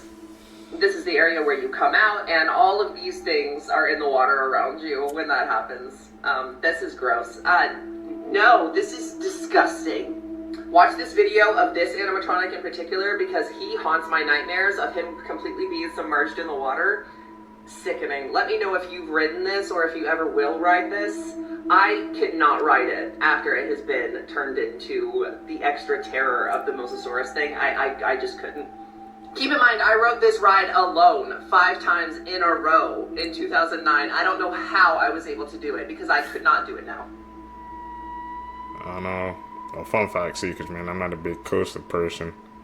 I ride a couple, man. No ones that I know that's safe, but if they go too high, that's it for me. This is the most disturbing case in human history, and before I begin, you've been warned. On January 19th, 1996, the mutilated remains of Diao Aquing, who disappeared 9 days prior, were found across multiple locations in China. Her body had been dismembered into over 2,000 pieces. The case remains unsolved, and it's one of the most notorious crimes in Chinese history. On January 10th, 1996 in the evening, Diao and her college roommate were punished for the illegal use of an electric appliance. After a conflict with the dormitory management, she left the building and did not return. Diao was last seen alive wearing a red coat with a black lining. She was reported missing, but her family was not notified by the authorities until January 19th. The discovery of Diao's remains in the winter of January 19th was first reported by a sanitary worker. Initially, he thought it was pork, so he brought it home for food. And while preparing the meat for himself, 3 human fingers were found in it. The worker then reported the discovery to the police, and they confirmed they were human fingers. Human remains in plastic-wrapped packages were eventually discovered across 8 locations around the university, including at a stadium, entrance gate, hospital, and along roadsides. The police later confirmed that the scattered remains were of Diao's and informed her father to visit Nanjing. Between January 20th and 30th, Diao's head and clothes were found. More than 2,000 human remains were recovered. Diao's head and internal organs were boiled for several days. Crucial organs including the heart, liver, and spleen were never found. The forensics team was only able to identify the remains as belonging to a female through the analysis of body hair and muscle tissue. Relatives of Diao were able to identify her through a mole on her right cheek. A senior officer involved in the case described the killing as really cruel, which in my opinion is a nice way to put it. The officer also added that the pieces of flesh were dissected with high precision, only achieved by an individual with great understanding of anatomy. Police concluded that the murderer must have been a professional butcher or surgeon. Teachers and students then became the subject of investigation. 2 suspect profiles were brought up, including a single physical fit middle-aged male. However, the university department could not find any individuals that matched the characteristics of the profile. A major investigation was launched in the university and the areas around, but no major clues of the crime were found and the case failed to make any progress. In 2016, Nanjing police told the family of Diao that the case is still under investigation. Okay, so let's talk about this case for a second. If the killer was never found and he had the skill to dissect somebody into 2,000 pieces and never get caught with it, don't you think he might be a serial killer? Yep. And if he was, how many more people do you think he murdered after Diao? The dedication and skill, and honestly the obsession to cut somebody into 2,000 pieces and not get caught with it is crazy. This person could be walking around the streets of China today doing the same things to other people that he did to Diao. The thought of that is absolutely disturbing and made Diao